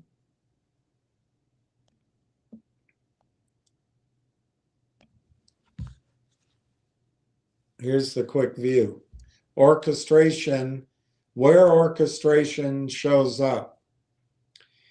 It shows up in the GPUs and systems. New surprise chip, for example. That's probably coming up at this show. Blackwell GB300. Role for frameworks, raw reasoning and agent computes. And then you're going to have the AI factory stack, sovereign AI factory validated. And there'll be reference architecture for telcos and governments. And then you have a software base, here, all these things, I don't know what they are, and core NVIDIA services. But then in this box, 2 months ago, you didn't see this, 3 months ago, but they break it out now into a complete category that's critical. Orchestration layer, agentic AI blueprints with LangChain. It needs to say Railtown and stop saying LangChain. control routing and monitoring of agents. But remember, the market is so gigantic, there's room for several of these. But Railtown's the best, I think. Implications specifically for sovereign plus orchestration. Sovereign stacks will be framed at this conference as AI factories that must include an orchestration layer, not just raw GPU. And NVIDIA, of all people, NVIDIA is legitimizing third-party orchestrators as first-class citizens in that stack. And now I know you haven't seen Railtown in some of this, except a couple of places, but remember, the data center that is the sovereign AI data center that is going to have 1 year of a lead is NVIDIA, and on top of it is Railtown. How long is Railtown not going to be talked about next to LangChain? Telco and national cloud programs, like the European ones, will be nudged towards using NVIDIA-validated blueprints, which explicitly slot in orchestration agent partners. That dynamic favors any framework that can demonstrate sovereign compliance, live data plane handling, and tight NIM-NEMO integrations, whatever the hell they are. With compute tight but scaling, in other words, 25-30% GPU market growth, and sovereign regulatory constraints rising, the frameworks that can make Blackwell class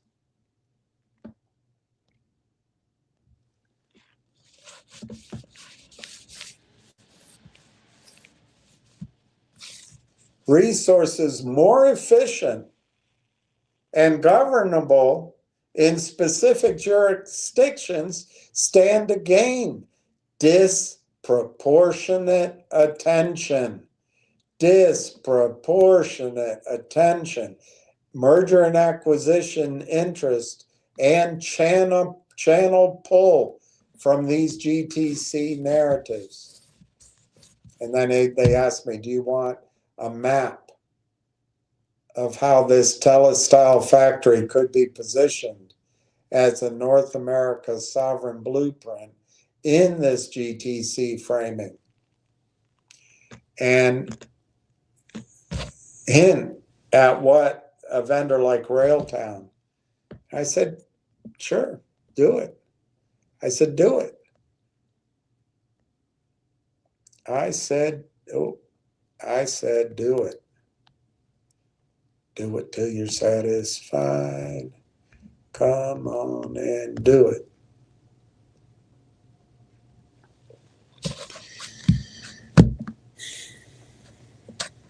I hope I can wake up early tomorrow.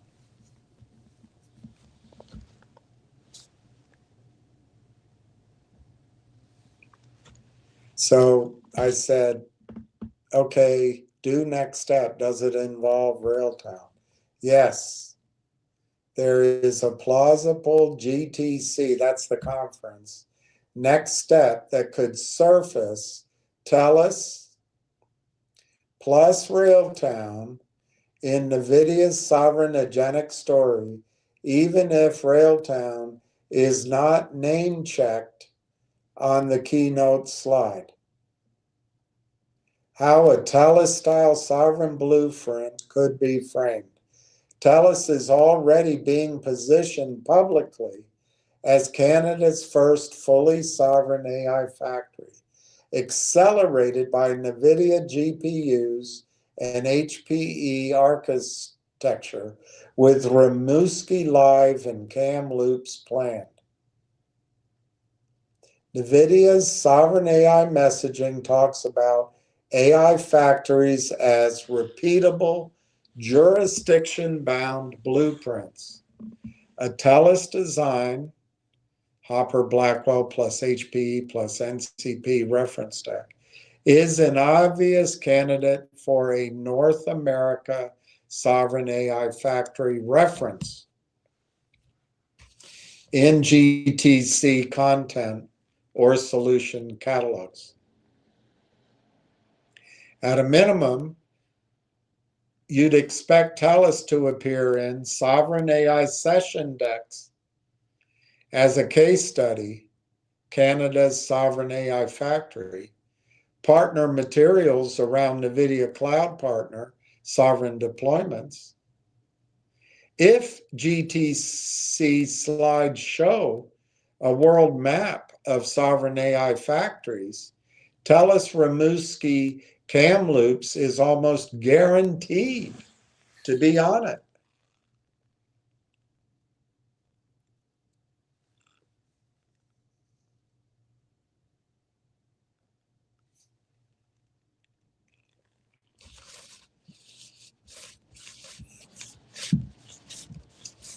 So where Railtown fits in that Telus blueprint, Railtown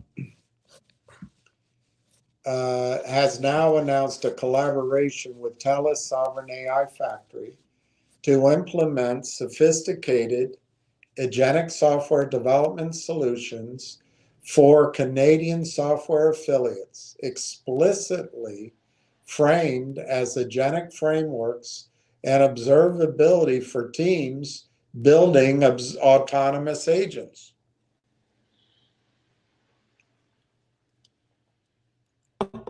The collaboration is described as Railtown providing agentic development tools and observability, Telus providing fully sovereign infrastructure and NVIDIA accelerated compute, so code, data, IP stay in Canada under local governance. Functionally, that makes Railtown the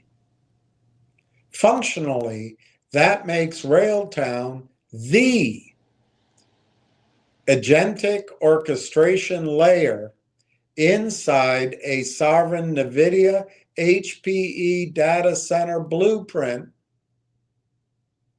which is exactly the slot NVIDIA is now formalizing in its agentic AI blueprints. Of course, they name LangChain and Llama Index and Sovereign AI Stack Story. So, Telus plus Railtown is already a live, public instantiation of Sovereign AI Factory plus agentic orchestration, even if NVIDIA hasn't yet pushed it into the global marketing narrative. Even if NVIDIA has not yet pushed it into the global marketing narrative.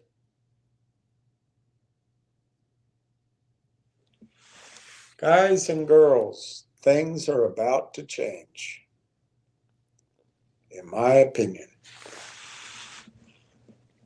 What to watch before and during GTC for Railtown adjacent signals.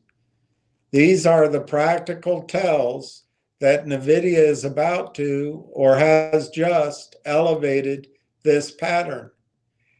Look for session catalogs and abstracts, new or updated GTC sovereign AI sessions that include Telus as a named customer or case study. Any breakout mentioning, quote, sovereign agentic development or, quote, sovereign AI for software affiliates SMEs or, quote, Canadian sovereign AI factory is a strong hint. Look for a tell where there's partner and case study blogs. For example, NVIDIA or Telus posting a joint case study around launch or scale up of Rimouski Kamloops as an AI factory blueprint. Or if those materials start mentioning agent frameworks, agent observability, or developer AI factory, rather than just generic ML workloads. That's the Railtown layer being implicitly described, even if it's without a ticker symbol.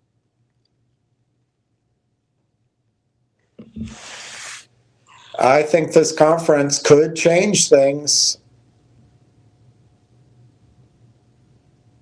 And once the cat is out of the bag, our cat's in bags. So Agentic AI Blueprints updates. If you see NVIDIA's Agentic AI Blueprint pages and blogs currently highlight frameworks like LangChain, watch for new sovereign-specific blueprints. Sovereign dev agents on NCP Telco Cloud, or any Canadian-specific blueprint. If a blueprint appears that clearly mirrors Railtown's described role, agent frameworks plus observability on a sovereign NCP telco cloud, that is effectively NVIDIA documenting the same pattern Telus Railtown are implementing, even if they stay brand agnostic. Does this explicitly involve Railtown at GTC? Publicly, Railtown is already in the Telus Sovereign AI Factory press and investor ecosystem with clear language and agentic frameworks and observability on sovereign NVIDIA-powered infrastructure.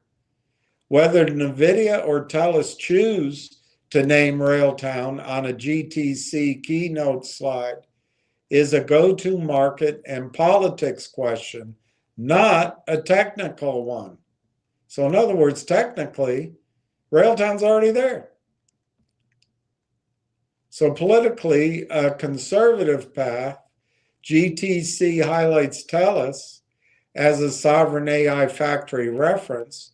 Railtown is the behind-the-scenes orchestration vendor referenced only in Telus slide materials and CSE Yahoo releases. That's pretty good. A more aggressive path, a sovereign AI or agentic session explicitly credits Railtown's agentic frameworks and observability as part of the Telus solution, alongside NVIDIA and HPE. I can hear the wind blowing.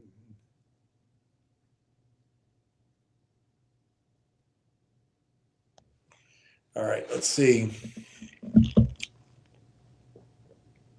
Given the current public record, the base case expectation is Telus will show up at GTC somewhere in sovereign AI messaging or in session content. The pattern, quote, sovereign AI factory plus agentic orchestration at layer, unquote, will be heavily reinforced as NVIDIA's preferred architecture.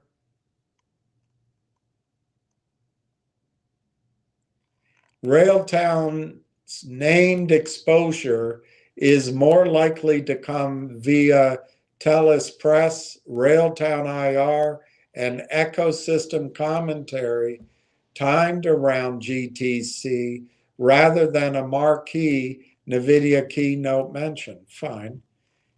And then they said, do you want headline scenarios? I didn't go that route.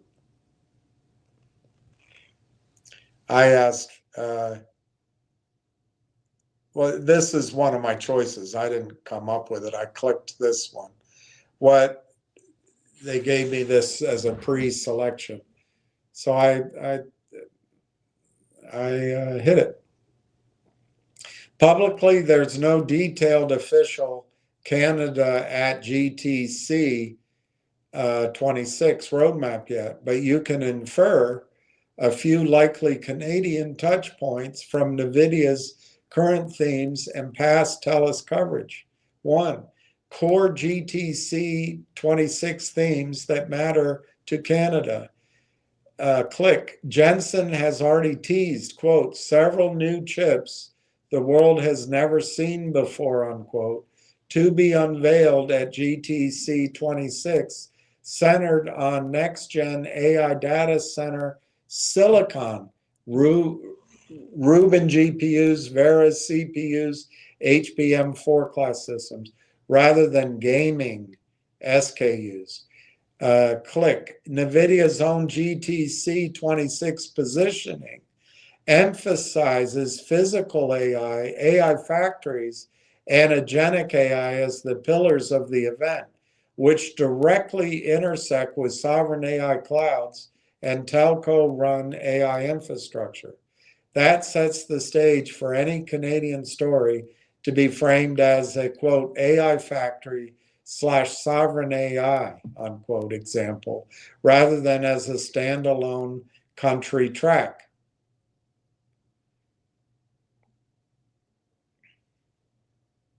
2, likely Canada-relevant angles, telco, AI factories, and sovereign clouds. Telus is already publicly described as operating Canada's first sovereign AI factory, powered by NVIDIA and HPE, with Rimouski live and Kamloops planned. Vendors like RLAIF have explicitly marketed their AI factory control planes with a Telus case study describing how they orchestrate multi-tenant government GPU clouds, including, and I'm not sure if that's competitive to us, RLAIF. Reading it, it sounds competitive.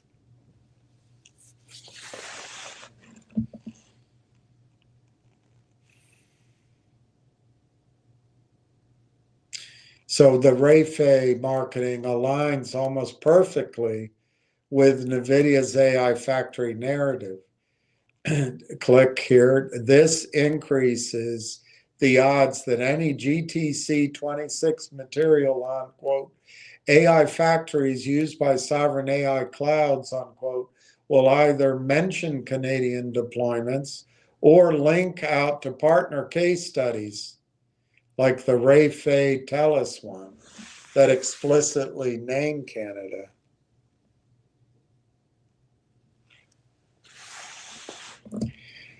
Regulatory sovereignty angle, where Canada fits in by analogy. GTC commentary around regulatory environments and sovereign AI constraints, normally framed around Europe and China, can easily fold in Canada as another jurisdiction who hates Trump, where data residency, critical infrastructure rules, and telco run GPU clouds matter. So what is realistically expected versus speculation? Realistically, multiple GTC 26 sessions and partner talks on AI factories, sovereign clouds, and telco ISP GPU platforms, where Telus is a logical case study shown in slides or referenced in white papers. Also reasonably expected. Continued use of, quote, AI factory language that is directly applicable to the Canadian sovereign AI narrative, even when not Canada specific. So what's kind of speculative? Possible, but speculative. Well, a dedicated Canada branded announcement. For example, NVIDIA and Telus unveil North America's leading sovereign AI factory blueprint. An announcement like this timed around GTC, or explicit on-stage mention of Canada or Telus in Jensen's keynote. Historically, country-specific callouts are selective and depend on how strategic NVIDIA wants to present that relationship compared with, say, Europe or large Asian markets. Never get into a land war in Asia.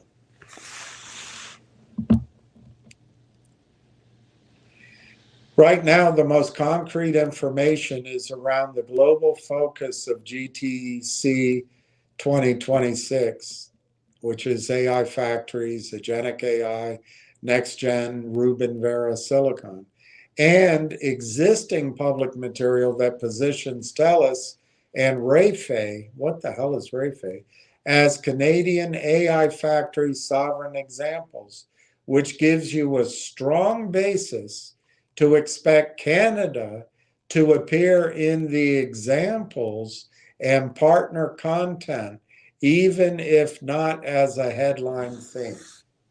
It's pretty big, boys and girls.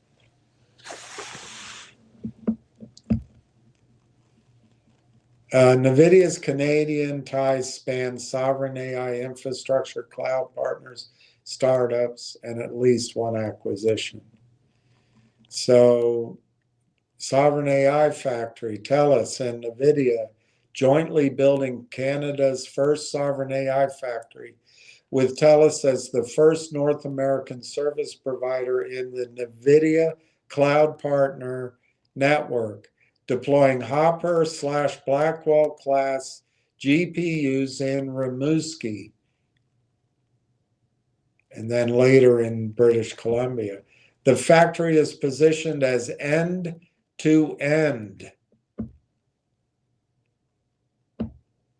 and is highlighted by NVIDIA as a core example of sovereign AI infrastructure in Canada, already serving clients like OpenText. End-to-end means training, fine-tuning, and inference.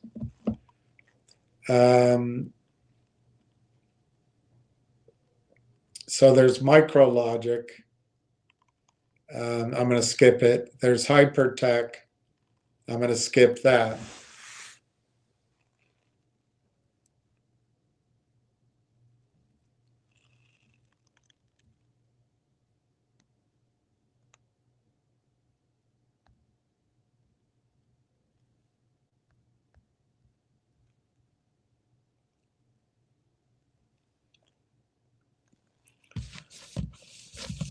I'm starting to get tired. I'm starting to get tired. All right, then there's Canadian model and platform players, Cohere. Cohere, the Toronto-born large language model company, is described as NVIDIA-backed and is a key beneficiary of Canada's sovereign AI compute strategy, partnering with CoreWeave on a multi-billion-dollar Canadian AI data center. And remember, Railtown is, Telus is first. Others are coming, but Telus is first. With up to $240 million in federal support. That's a lot of money. While the data center build is via CoreWeave, the broader narrative places Cohere, NVIDIA hardware, and Canadian sovereign compute policy in the same ecosystem. That's pretty big. I'm going to skip CentML.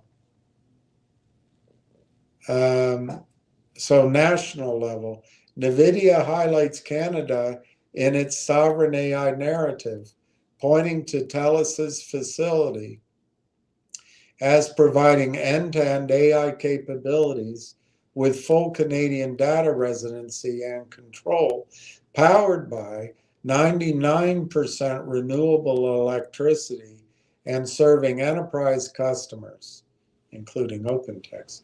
There is also broader language about Canada partnering with NVIDIA to supercharge computing power and enable breakthroughs in healthcare, transportation, and more, with Jensen Huang explicitly engaging Canadian AI leaders under this banner.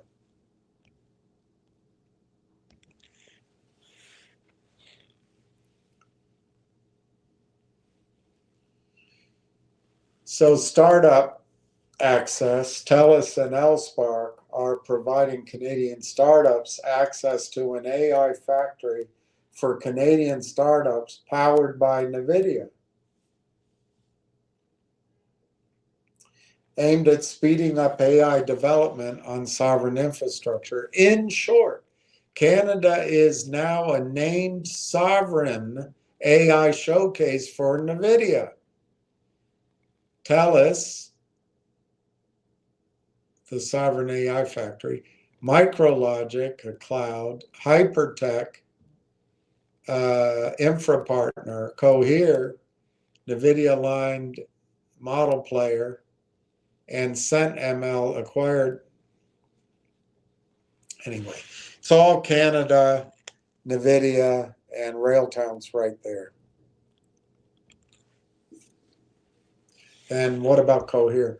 Cohere is both a significant NVIDIA-backed model company and the anchor for a new sovereign-aligned AI data center build in Canada. But the physical facility will be built and operated by CoreWeave with heavy Canadian government support. NVIDIA's involvement with Cohere. NVIDIA has invested in Cohere in multiple rounds. A large Series D. Cohere had raised $500 million in US Series D at a $6.8 billion valuation, with NVIDIA among the participating investors. Cohere is frequently described as NVIDIA-backed and appears in lists of NVIDIA's top startup bets alongside other model and infra names. Despite NVIDIA's equity stake, Cohere remains hardware agnostic.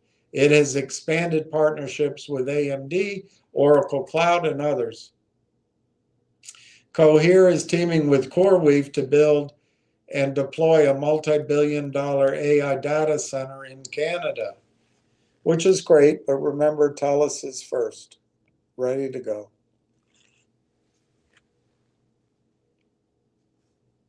The Canadian federal government has committed up to 240 million Canadian toward this project as part of the $2 billion Canadian sovereign AI compute strategy, explicitly to support domestic AI compute and keep everything in country.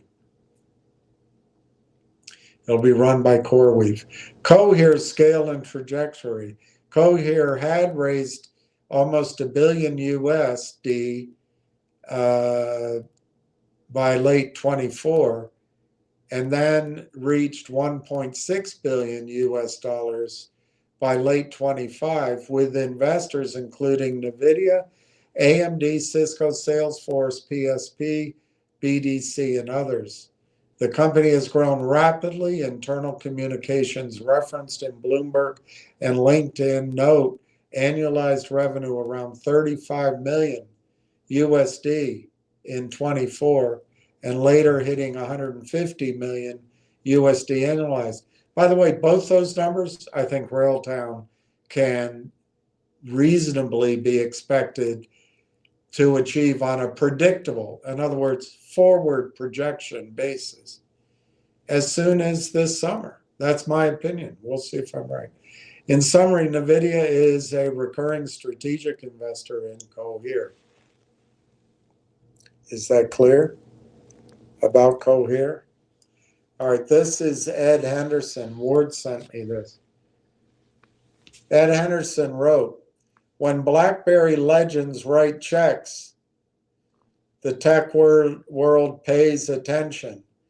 Mike Lazaridis and Doug Fragan just led a $3.4 million investment in Railtown AI Technologies, with Lazaridis joining their advisory board. This isn't just another funding round. It is a statement. Here's why this matters for AI landscape. Canada is positioning itself as a serious AI powerhouse. While everyone's focused on Silicon Valley, Canadian companies like Railtown are building the infrastructure that will power the next generation of AI development. Canadian companies like Railtown are building the infrastructure that will power the next generation of AI development. The timing is perfect.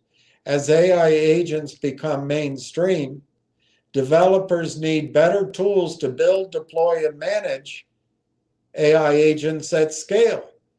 Railtown's platform addresses 3 critical gaps. 1, real-time data ingestion, Rail Engine. 2, agent development frameworks, Railtrax ADK. 3, advanced observability, Conductor. But here's the bigger picture. Lazaridis didn't build BlackBerry by following trends. He created trends. His involvement signals that Railtown isn't just riding the AI wave. They're helping shape where it goes next. His involvement signals that Railtown is helping shape where the AI wave goes next. The partnership with Telus and focus on Canadian AI data hosting also shows something important. The future of AI isn't just about algorithms. It's about building complete ecosystems that can compete globally while maintaining local control and talent development. For developers and AI companies, this investment validates a key trend. The tools and infrastructure layer of AI is where massive value will be created.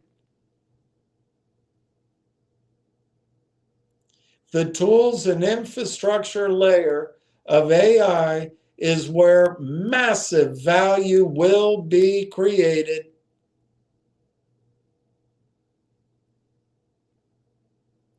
The tools and infrastructure layer of AI is where massive value will be created.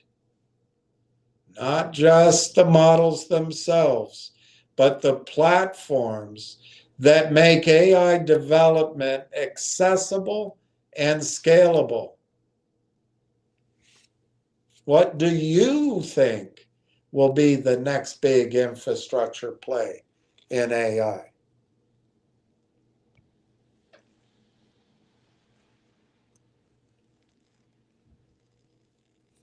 So I gave that article here. I said comment on this and GTC. And the answer is this post is almost a perfect setup piece going into GTC because it frames Railtown exactly where NVIDIA is trying to push the narrative. Sovereign AI factories plus an agentic orchestration layer. This message hits all the right high macro notes. Canada as an AI powerhouse, Telus, Canadian data hosting focus, and the idea that the real value is in infrastructure. In other words, real-time ingestion, agent frameworks, and observability. The real value is in infrastructure rather than just models. That lines up directly with GTC's emphasis on AI factories, sovereign clouds, and agentic AI. Name dropping Lazardis and Fragan does two things. It reassures Canadian institutional capital that this isn't a tourist trade, and it frames Railtown as a control point company in the same way BlackBerry once was in mobile. I didn't write this. That's exactly the kind of serious, nationally strategic posture that helps if Telus Railtown ever shows up as a case study in sovereign stacks. Well, it may well do. The three pillars he lists, rail engine, Railtrax ADK, conductor, map cleanly onto NVIDIA's own stack story. GPUs and NIM at the bottom, then an orchestration agent layer on top. If GTC spends time on agentic blueprints and AI factories, this post reads like an independent validation that Railtown is building the right layer at the right time.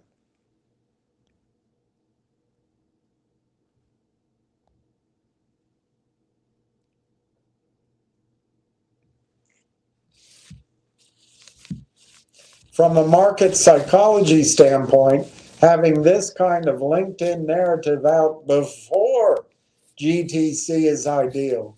It seeds the idea that Canadian orchestration plus sovereign AI is a thing.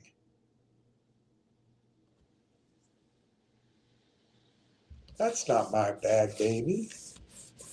Here's a book that says this kind of thing is my bad baby, written by one Austin Powers.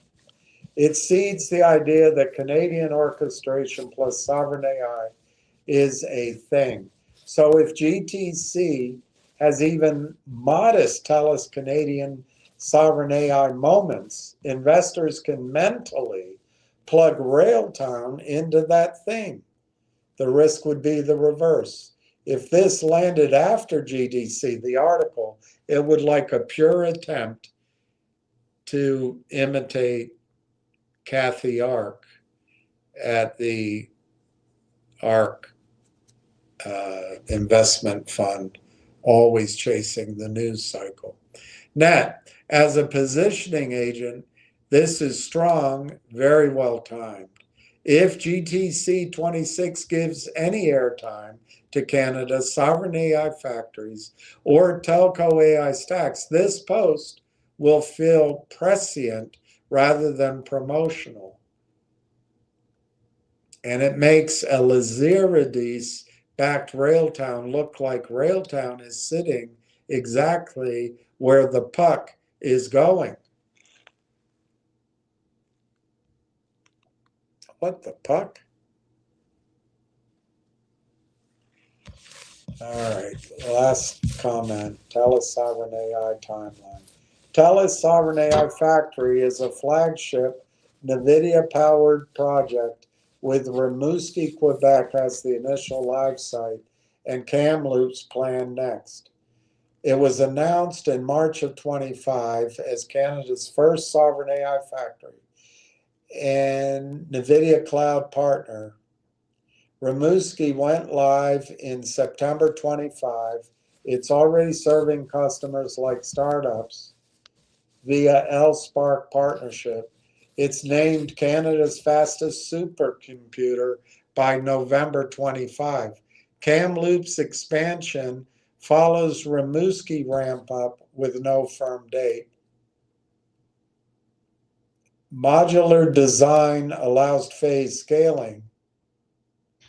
By February, that's this month, it's open to startups, small, medium enterprises for training and fine-tuning on sovereign infra. Initial phase is 500 hoppers, and it's got capacity for 6 more modules.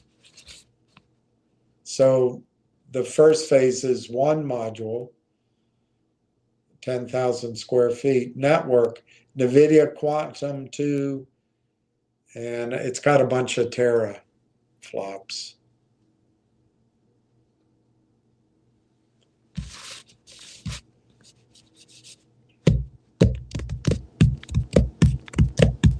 Roadmap, Blackwell GPUs incoming as available, enabling faster training inference, among the first in Canada.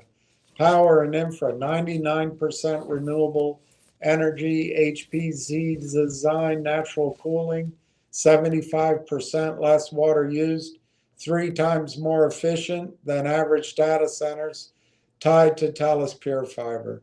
This positions Telus as a North American sovereign AI reference for GDC, with live hopper capacity and Blackwell path already de-risked. And that, my friends, was my presentation of those. And I like Cole. I want to say hi to Cole, the big stinker. Unknown stuntman. Steve added 304.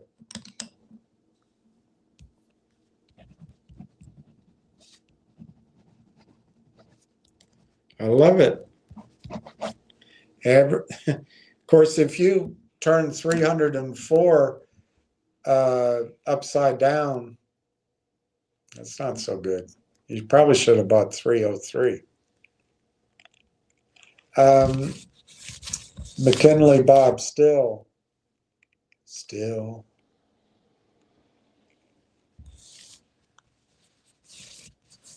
Dun, dun, dun, dun, dun. I do love you still. Dun, dun, dun, dun. Morning's just a moment away. I'm here without you. Dun, dun, dun, dun. We made mistakes along the way, and but I do love you still. Dun, dun, dun, dun. I can't believe I can't remember the words. Morning's just a moment away. I'm here without you.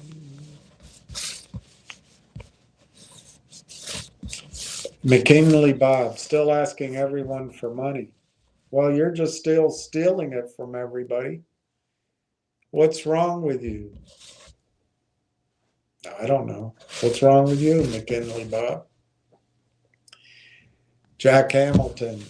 Looks like shills get paid by the number of messages.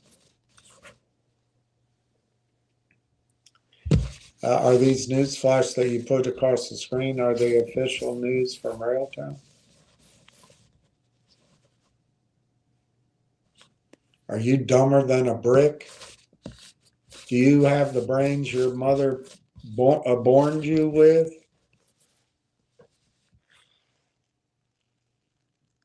Why are you reading industry news? The stock price doesn't work that way. Not when you guys are involved. You just crush stocks all day long. Hey, Bob, Bob McKinley, you know what? I'll read the rest of your comments, but I don't get much usefulness talking to someone who has a brain the size of half a hollowed out pea. There's not much to learn from a guy like you. So I'll read them, but I'm not going to have much of a discussion with you. Ward Richardson, William RLAIF is great news here. I sent you info on it. All right, Ward, I'm not reading it tonight because it's 11:30 and I'm dead tired. All right, here comes brain dead. When Railtown stock price go up, you read by second, but when it goes down, you bypass it. Why? When Railtown's share price goes up, you read by second, but when it goes down, you bypass it. Why? Bob, you're not impressing me with your brain power. In fact, I'd have to say that your brain power is almost absent. I don't know what you did with it along the way, but it's not impressive. A guy like you, what are you going to have left when you're my age? You start out with so little.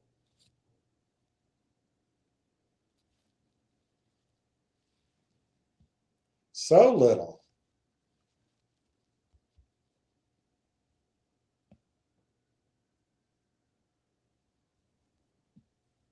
So little.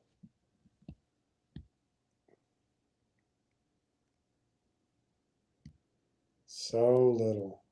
It's just tough. Lady,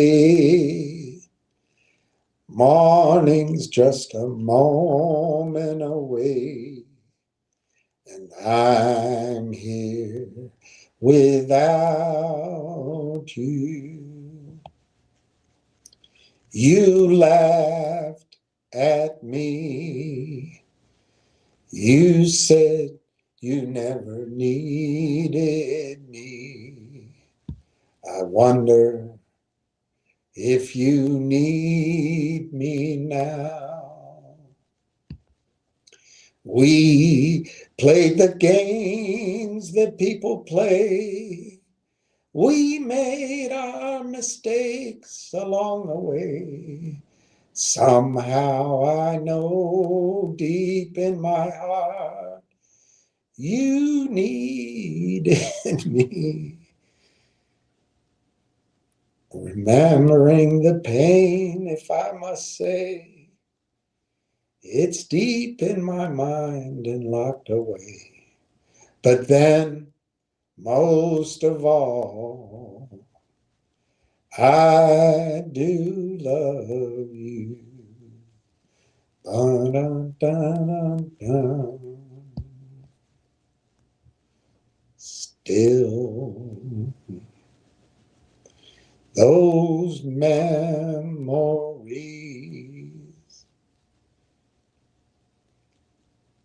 those times I'm sure we'll never forget, those feelings we can't put aside for what we had. Sometimes I try to understand, but it's so heavy on my mind. So many dreams that flow away, so many words we did not say. Two people lost in a storm. Where'd we go? Where'd we go? Lost what we both had found. You know we let each other down. But then Most of all, I do love you. Dun, dun, dun, dun, dun. Still.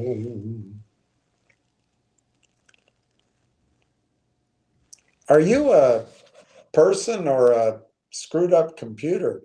Last Friday, you totally deviated reading out the SP. Why? What does that even mean, Bob McKinley?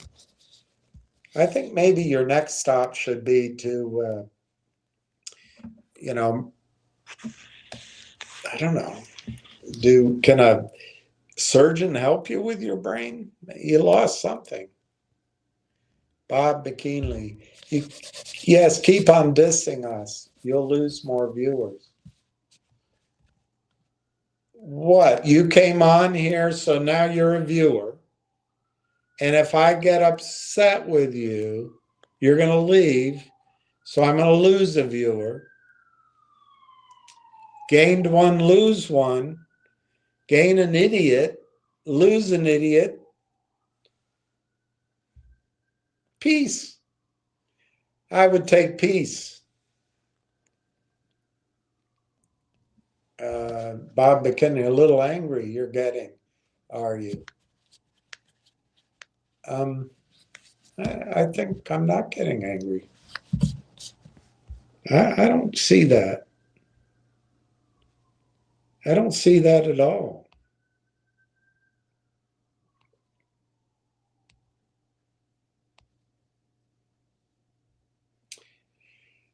But anyway, I guess you have a playbook. Bob McKinley again. We see the same 4 or 5 people here going along with you, and these same ones keep saying they bought more.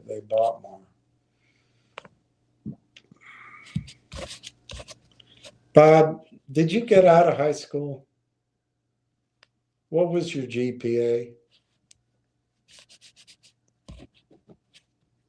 You ever been on a date where a woman fell in love with you?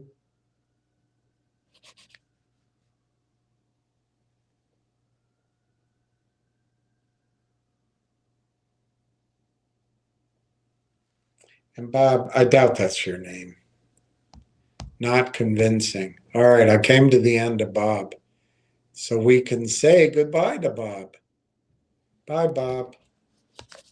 I guess I lost another listener. Bob McKinley is gone forever.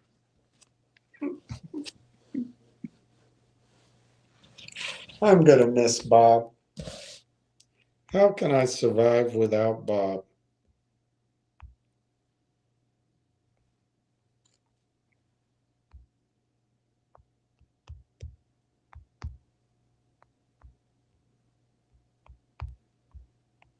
Lady, morning's just a moment away. All right. I don't know what else to tell anybody. It's 11:34. I'm dead tired. I'm going to try to go to sleep and then get up and work on that early. It's probably snowing here and freezing. Yeah, so I'm going to get up and at 'em early. So I'm going to go to bed right now. I thank everybody for tuning in. My message tonight is, whether I was effective at it or not, is the story was great. I didn't quite recognize it a year ago. The story for Railtown got better with AIP and even better with Telus. But for me, the story got transformational when industry research and news showed the magnitude of the addressable market and the amount of money and the change that was coming for all of us. And Railtown is the one you can buy. It also happens, I still think Railtown is first to market and best in class. Now, technically, the private equity propaganda around the private equity investment in Langchain, it beat Railtown to the publicity. But I think the reason for that is to fully take advantage of the Telus deal. I might be reading into this, but to fully take advantage of the Telus agreement, that rail engine had to be ready. And we now know from the monthly filing at the CSE that rail engine didn't complete until the end of January. Well, that doesn't mean conductor and rail tracks weren't ready before Langchain. It's just to get the whole full platform, they had to get that done. Well, so technically maybe Langchain jumped the gun. Some private equity people put 125 million in. They went out and bought a marketing agency at time and they got it out. Great. But remember, they're out, and I mean this, they're out identifying and publicizing an industry that didn't exist probably 2 years ago. Certainly didn't exist 5 years ago. So they're bringing attention to this orchestration framework observability layer, but they don't have rail engine. And that addressable market is so gigantic. It's the whole world. There's no bigger industry in the world than software. And AI is replacing it, and they all need what Railtown offers. So it's a big story. And what I take away from what Ward prompted me with that Ed, whatever that guy's name was, sorry, I can't remember right now, and the other stuff that I queried, this GTC conference is where Railtown is going to go from singing in the shower to being in front of America's Got Talent to landing Rosalita the record contract and never looking back. That's how I see it. And I think that all starts St. Patrick's Day. Might be sooner, but I'll go with St. Patrick's Day.